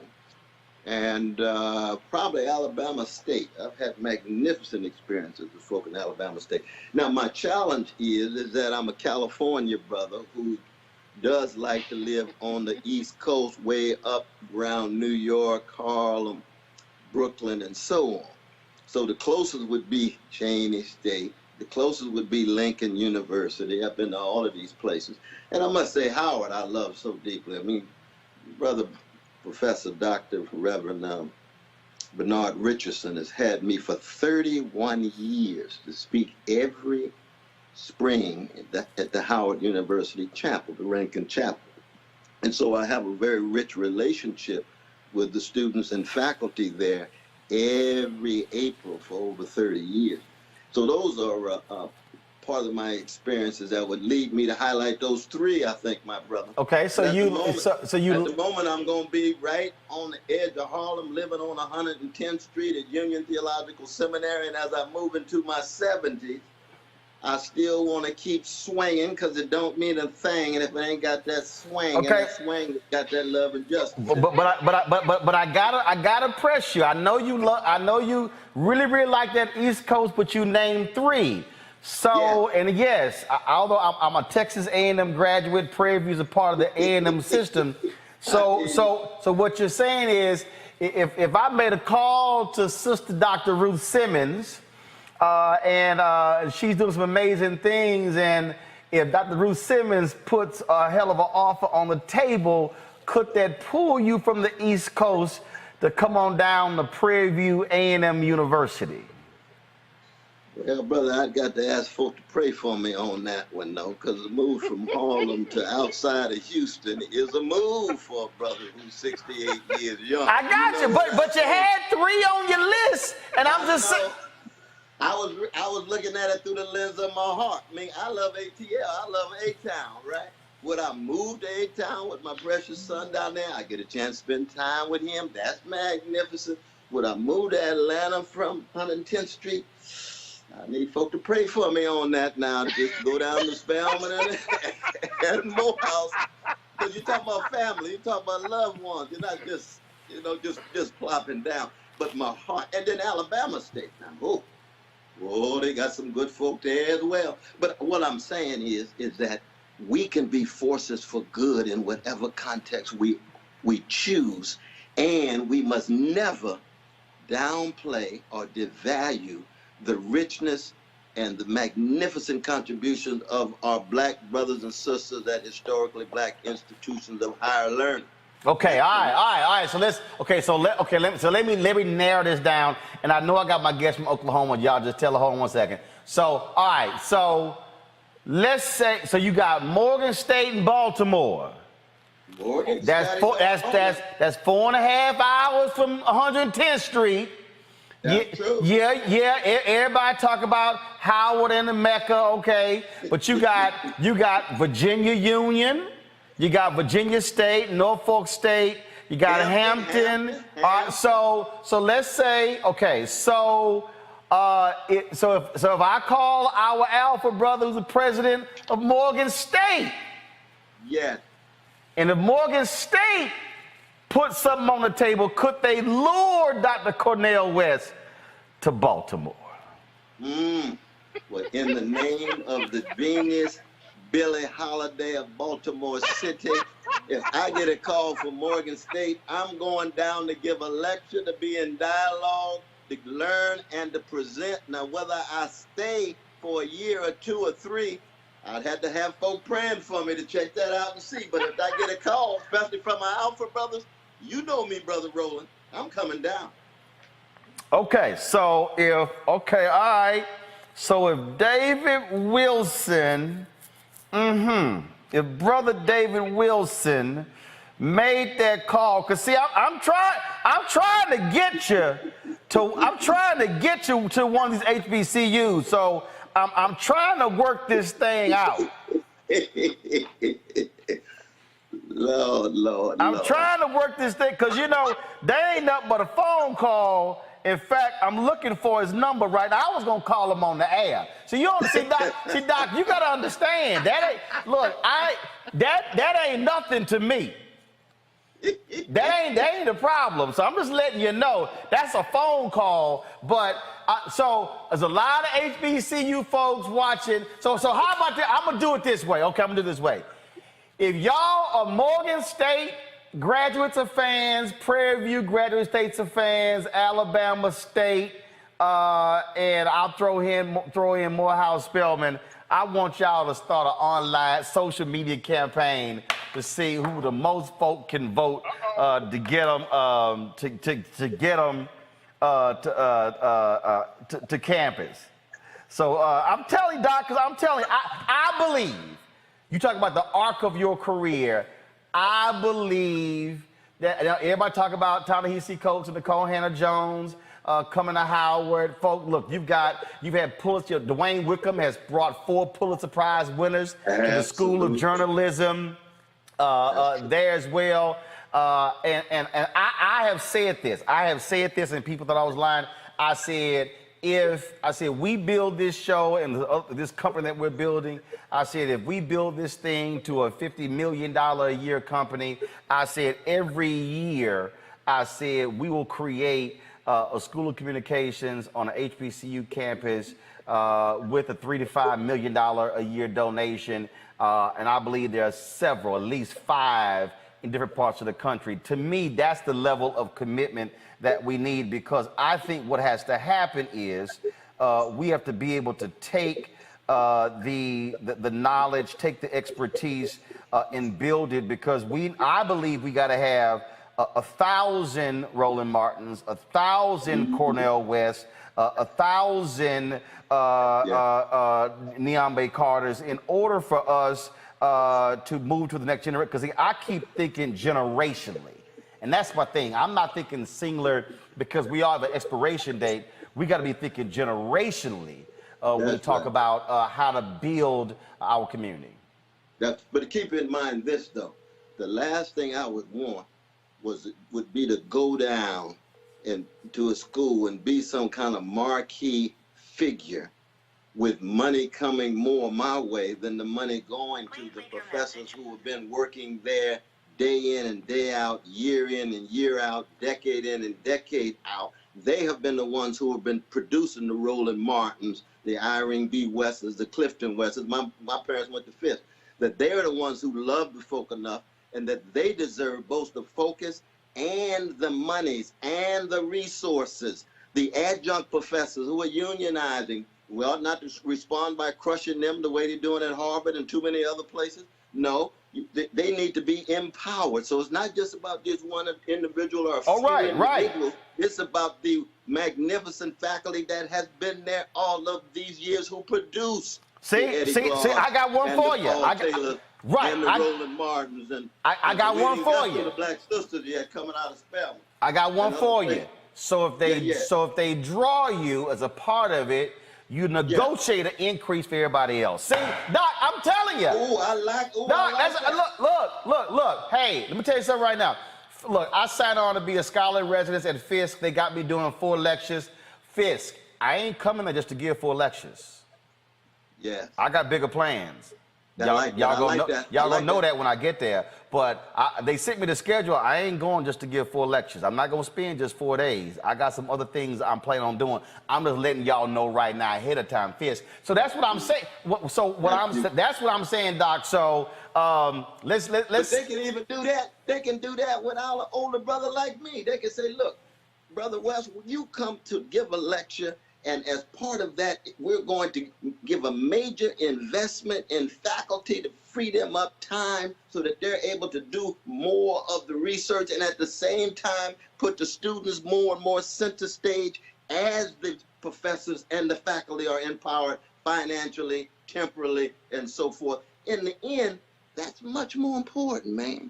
Yeah, I agree, but you gotta admit, It's a different thing. That look, stars are stars, and let's just be real, Doc. I know you humble and all that, but let's just be. Come on, But you know, Sly Stone said everybody is a star. No, that was a song. Even Sly Stone knew everybody ain't no star, cause everybody can't. Everybody ain't everyday people. Well, no, Sly understood everyday people meant everybody who come out of their mama's womb and gonna die, and the worms gonna get them. That's everybody. I don't care how That's much money true. you got. I don't care what your status is. You an everyday person, and you a star because, in fact, stars actually are able to shine. Everybody can shine. I agree 1,000%. This little light of mine, I'm gonna let it shine. But even Sly acted like a star. Well, that's what partly got him in trouble. The geniuses have all kinds of different challenges. But you're right. But I'm with you, though, brother. I'm with you. Don't get me wrong. We agreeing with the everyday people and the fact that certain visible people can cast the light in such a way, as long as the light is not on them. That's the crucial thing. Got to get beyond the narcissism and the egoism and say, who's going to serve the people? Who's going to sacrifice for the people? We got a major event coming up right now for the former H. Rat Brown, right there at the prison in Tucson, Arizona. He gave his everything. He sacrificed everything. He has been a star. You don't have to agree with him politically and ideologically to know his love for black people has been overwhelming. Where is the focus? Where is the spotlight? What goes into the making of Imam Amin? That's his name now. And I've just written afterward for the book that's come out for him. But he's just one among many of the voices that deserve the spotlight, crucial spotlight. And he's a product of black colleges as well. Revolutionary that he is. Love that, brother. I do. Real quick, I got to get your thoughts. A couple of things. I have my guest from Oklahoma next. Please, y'all, let her know that I cannot get to her.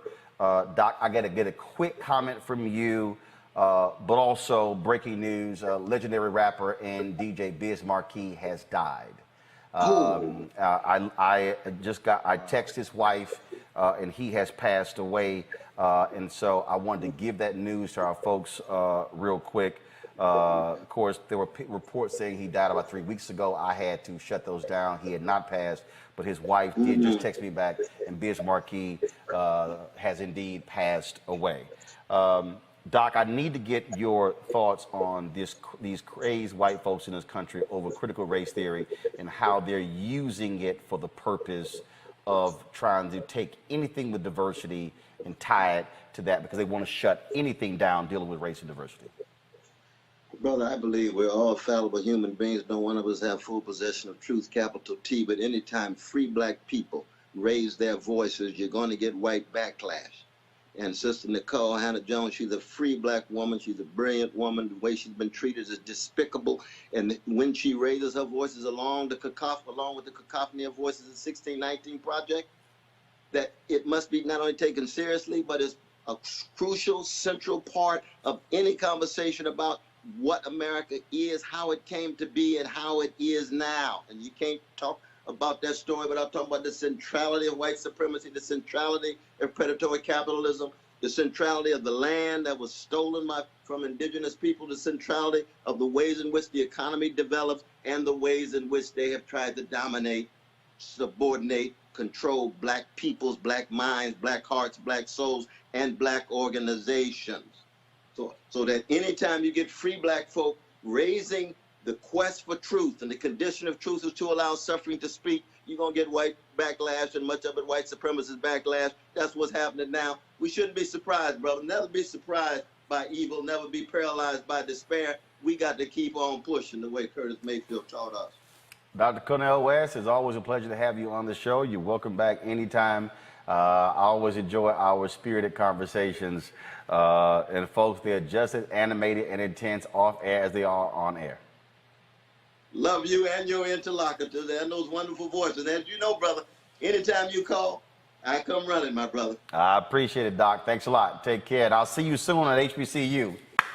Oh, sounds good to me. We might have to get together at Fifth. We get together at Fifth for a little while. You know, matter of fact, I will text you, and they got me doing a lecture, but what the heck? I can make it a conversation between me and Cornel West, and let's do it, because we could do a dialogue alongside your lecture. All right, let's do it. All right. That'd be rich. Nashville. All right, Jubilee Hall. Jubilee Hall. And then we can go to Sweats and eat afterwards. But brother, I'm gonna have a cognac in the name of Jesus. You know that. Well, I don't drink, so I'll be the one driving.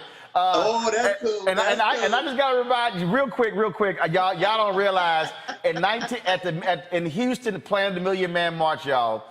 We went out to dinner. Y'all was the most unbelievable dinner at Denny's. So it's Dr. Cornel West. It was the Nation of Islam, the Lost Nation of Islam, NAACP, me, and y'all. It's 3 o'clock in the morning. Driving back to the hotel. I got a Mazda Miata, top down. It's hot. Dr. West dressed just like this, afro blowing in the wind, and we have an amazing conversation in that Mazda Miata. So y'all, trust me, this is always the case. Doc, I appreciate it. Indeed. Love you, man. God bless your family. Love you, my brother. You take care. All right, then. Folks, back to our Roland Markie Unfiltered video in just one moment. Racial injustice is a scourge on this nation, and the Black community has felt it for generations.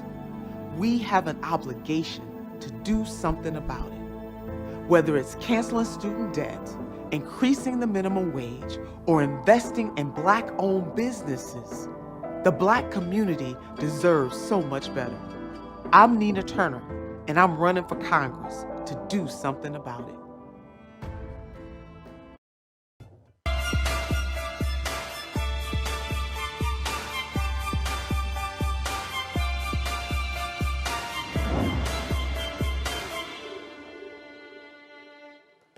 All right, folks, what the hell is vegan meat? Have y'all seen that going around? I can't even. Oof. In recent years, the rise in demand for vegan meat has increased, but is vegan meat another food, diet fad, or is it good for you? Here to break it down is fitness expert Jim Jones. Jim, how you doing?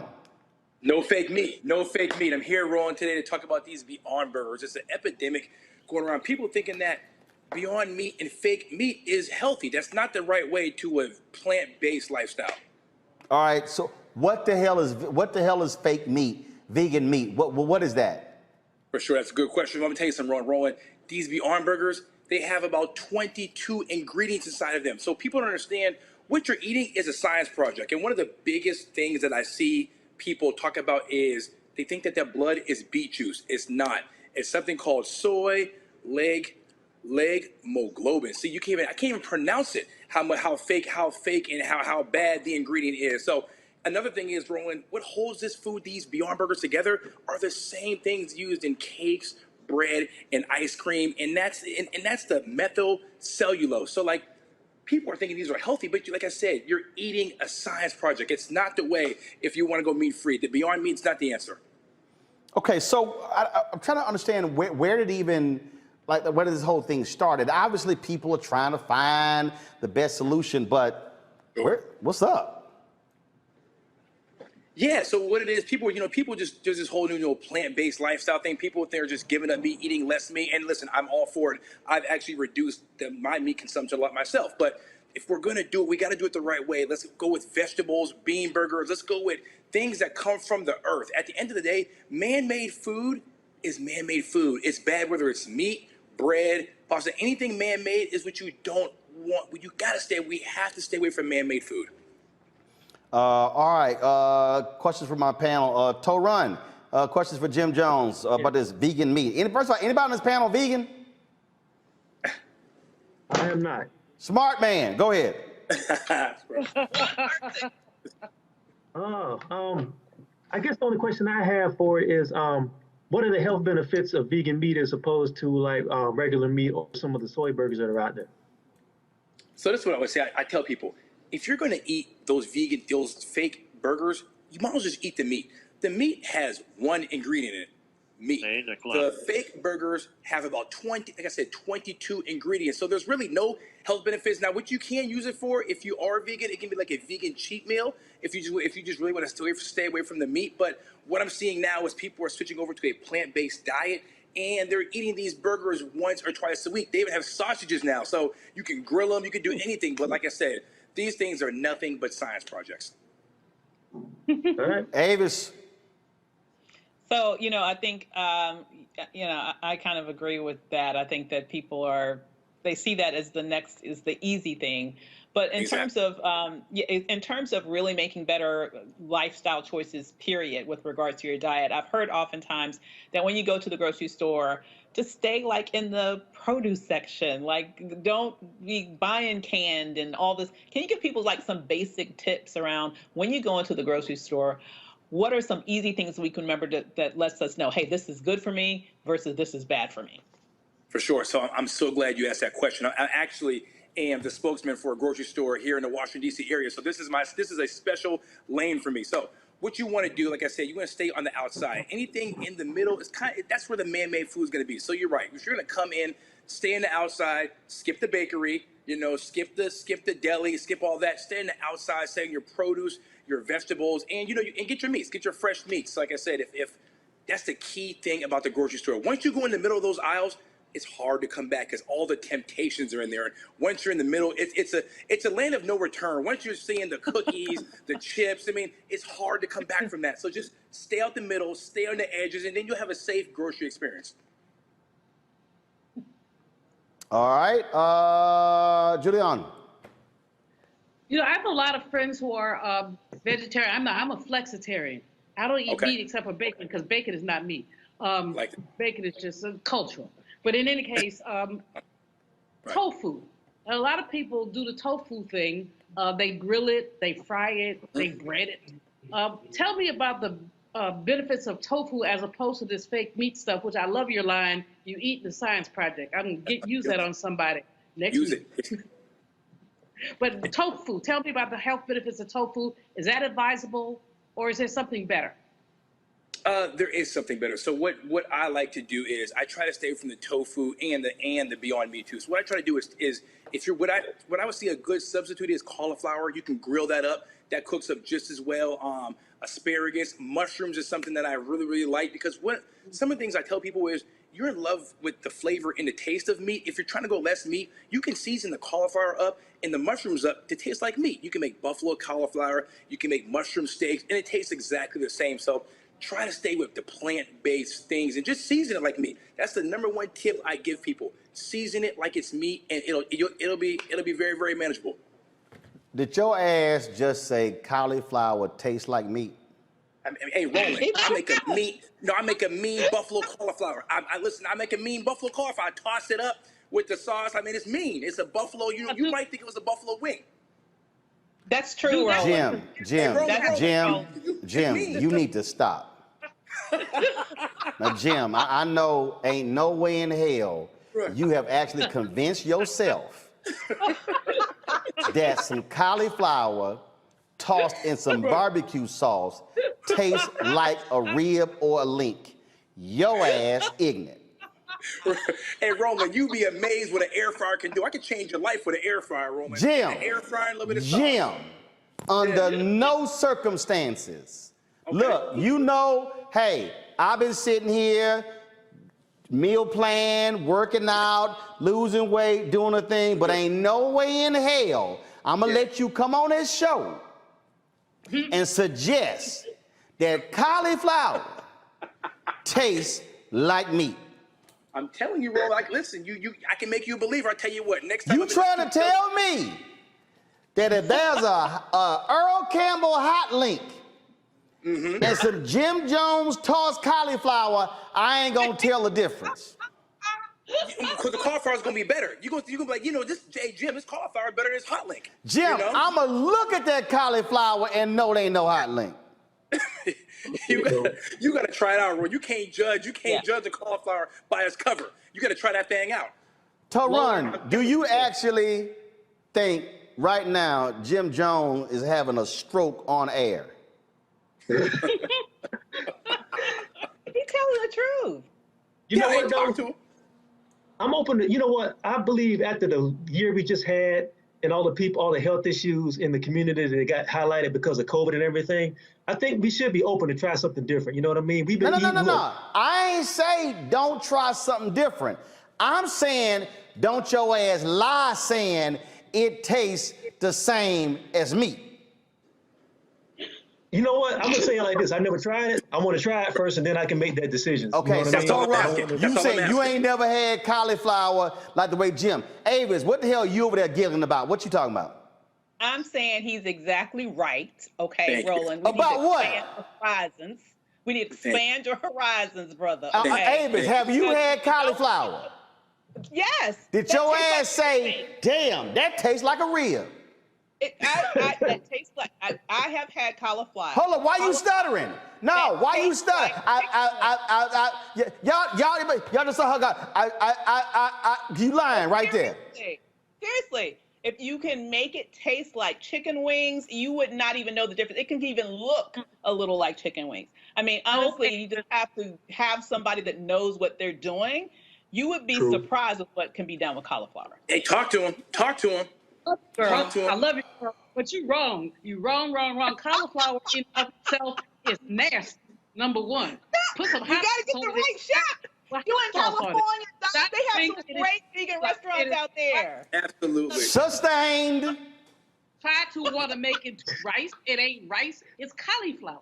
Okay? I mean, it ain't sustained. You know, like I said, I stand with you and I won't say anything, but not no buffalo cauliflower. No to the no. All I'm saying, just say it tastes like cauliflower. When your ass, man, it tastes just like meat.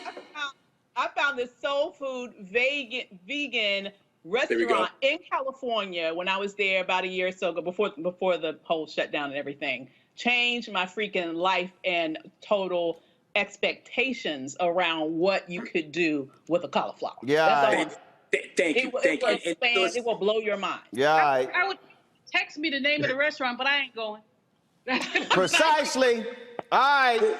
Jim. Listen, Roland, tomorrow what I got to do, I'm going to get on my Instagram and I'm going to make this cauliflower. They can follow me at GYMJONEZ and see this world famous cauliflower. And Roland, best believe, I'm tagging you, brother. You're going to see this cauliflower. I'm going to change your life with an air fryer and some buffalo sauce. Yeah, okay. All right. Why don't you tag Toe Run too, and Avis and Julian, so we can all say you must be out your mind talking about it tastes like meat. All right. Yeah, I'll look forward to that tomorrow. Yeah, all right. Yeah, okay. All right. Folks, back to our Roland Markie Unfiltered video in just one moment. Racial injustice is a scourge on this nation, and the Black community has felt it for generations. We have an obligation to do something about it. Whether it's canceling student debt, increasing the minimum wage, or investing in Black-owned businesses, the Black community deserves so much better. I'm Nina Turner, and I'm running for Congress to do something about it. Breaking news, Biz Markie, the legendary rapper and artist, he has passed away. Over the last few years, he has suffered significantly with health issues. He'd been hospitalized since last year. It was 3 weeks ago when reports came out that were absolutely wrong. Revolt TV posted that he had died. He actually had not passed away. I had talked to his wife that night to refute those, but just a few moments ago, while during the middle of that conversation, I sent a text message at 7:58 to his wife, and I text, folks are telling me Brother Biz has passed. I'm live on the air and can't call, just checking on the status. And her reply at 8:09 was simply, he's gone. And so Biz Markie has passed away. Dr. Niambe Carter, earlier in the show, I did not want to overlook this, Doc. You also had mentioned earlier in the show that the civil rights pioneer, Gloria Richardson, passed away at the age of 99. Mm-hmm.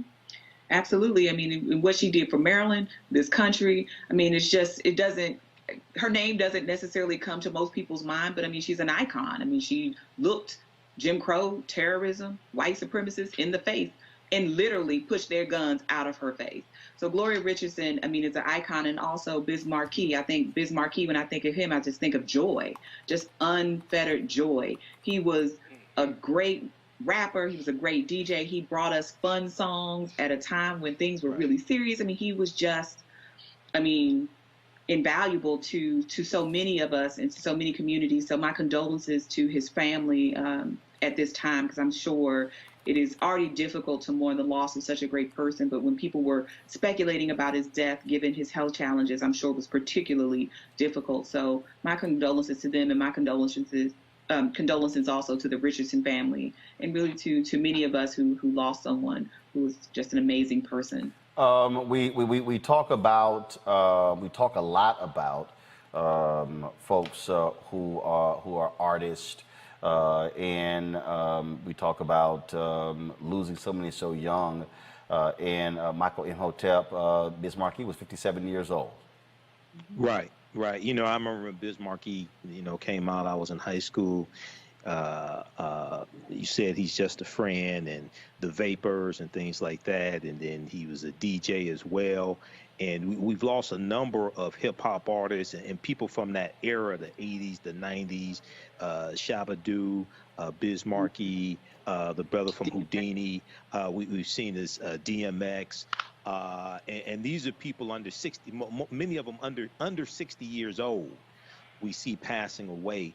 So, you know, I remember a few weeks ago when the rumors came out and they were false, and I heard he was in a hospice, and you know, I was like, wow, you know, how did this happen? You know, I know he had health challenges, but he's in the hospice, so that told me that unfortunately the end is probably near if he's in the hospice.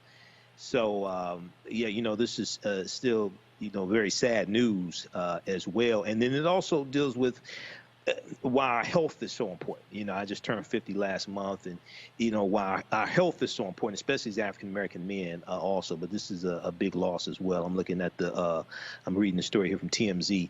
So, yeah, this is a big loss also. Faraji Muhammad. As well as Gloria Richardson. Associated Press has reported that an hour ago, then with Gloria Richardson passing away, 99 years old.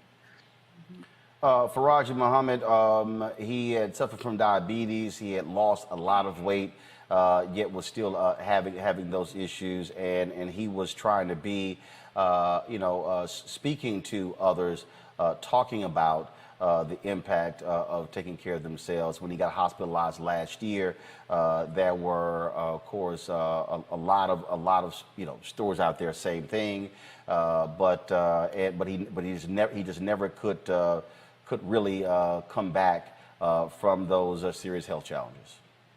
No, absolutely. And, you know, correct me if I'm wrong, Brother Roland, but the report says that he died in a hospital here in Baltimore. Yeah, well, even last year, when he was hospitalized last year, so he's been in a Baltimore hospital in Baltimore for all of this time. So it's been more than a year. Because last year when he got hospitalized, it was during COVID. I remember I had called Dougie Fresh, and he and I were talking about Biz Markie and his health challenges, and so he had been in a Baltimore hospital for more than a year. Wow. I'm just going to add to what Brother Michael and Dr. Nyambi said. I mean, this is the big blow to hip hop. I listened to Biz Markie when I was a child as well. Just a Friend was kind of like, just like a banner. It was like an anthem. His what he brought to hip hop would kind of reminded me of what like ODB brought to hip hop. You know what I mean? It was just kind of like this very. I mean, I might be wrong in my comparison, but I'm just saying that, you know, he brought a like Dr. Nyambi said, you know, a lot of joy. He let us know he loved the music. He DJ'd, he produced, he acted. I mean, he was just a very colorful guy, just a great brother, you could tell. But I think that the bigger part about it is we're finding, and especially last year in 2020, we found that a lot of hip hop artists in particular were, you know, had gone, and some would say gone too soon because of the lifestyle and not taking care of themselves. And as Black men, one of the big things we did here in Baltimore, I was invited to be a part of a Father's Day, you know, early morning run and walk. And it was emphasized to us as Black men here in Baltimore that you got to take care of yourself. You got to go to the doctors. You got to check your colon and your prostate. And you got to do these things not just for yourself, but because families are dependent upon us to take care of ourselves. So I think that as we want to, commemorate and celebrate the life, the legacy, the impact of Brother Biz Markie, we also have to start to really say, what am I doing for myself? I mean, type 2 diabetes is nothing to be playing with. And as you said, Brother Roland, he was going in and out of the hospital. He's been staying in the hospital.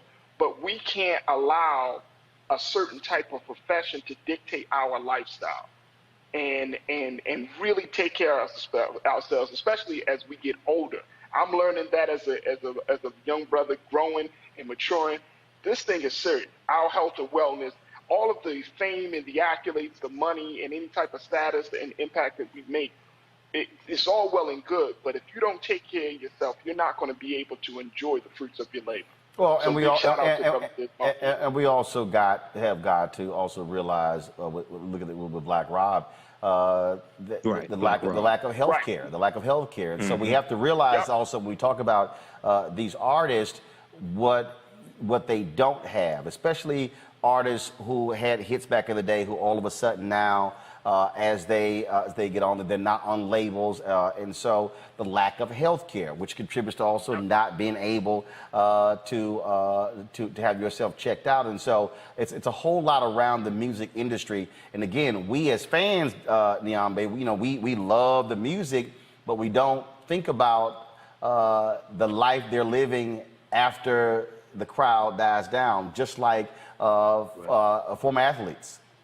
Exactly. And I think what Faraji talked about too was just, this sort of grind culture that we're in that tells Black men and Black women, work yourself, to the bone, work, but ignore all of these other things like rest, like regular medical checkups, like all of these other things that we know contribute to a long life. And I'm not certain what Biz Markie's health status was, but certainly type 2 diabetes is not uncommon in our community, but it's also something that can be managed with, a lot of different tools.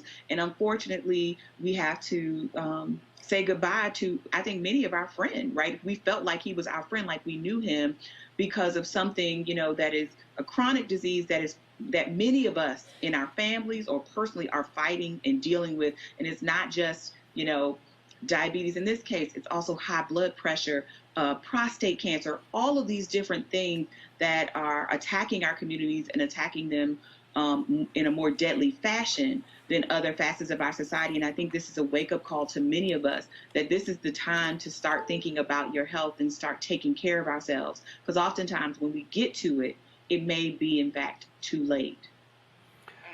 Well, I'll say this here. He was certainly an amazing rapper, and anybody who went to a party where Biz Markie was DJing, you also knew it was not going to be a party where the DJ talked all damn night on the microphone.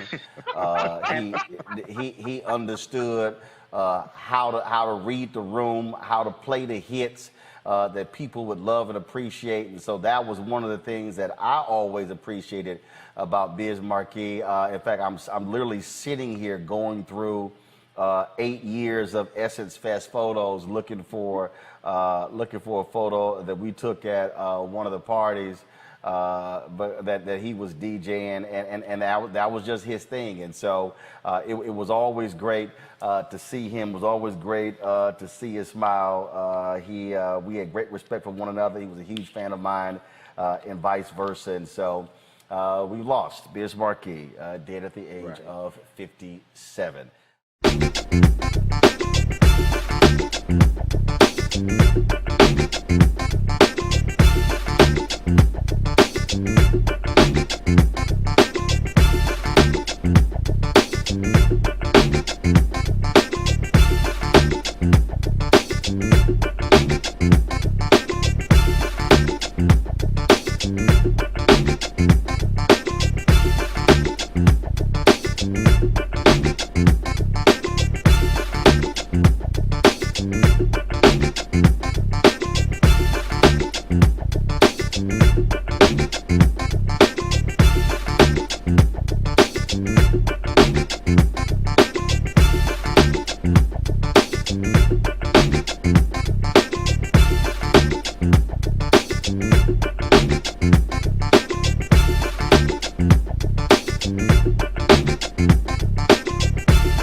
Peace.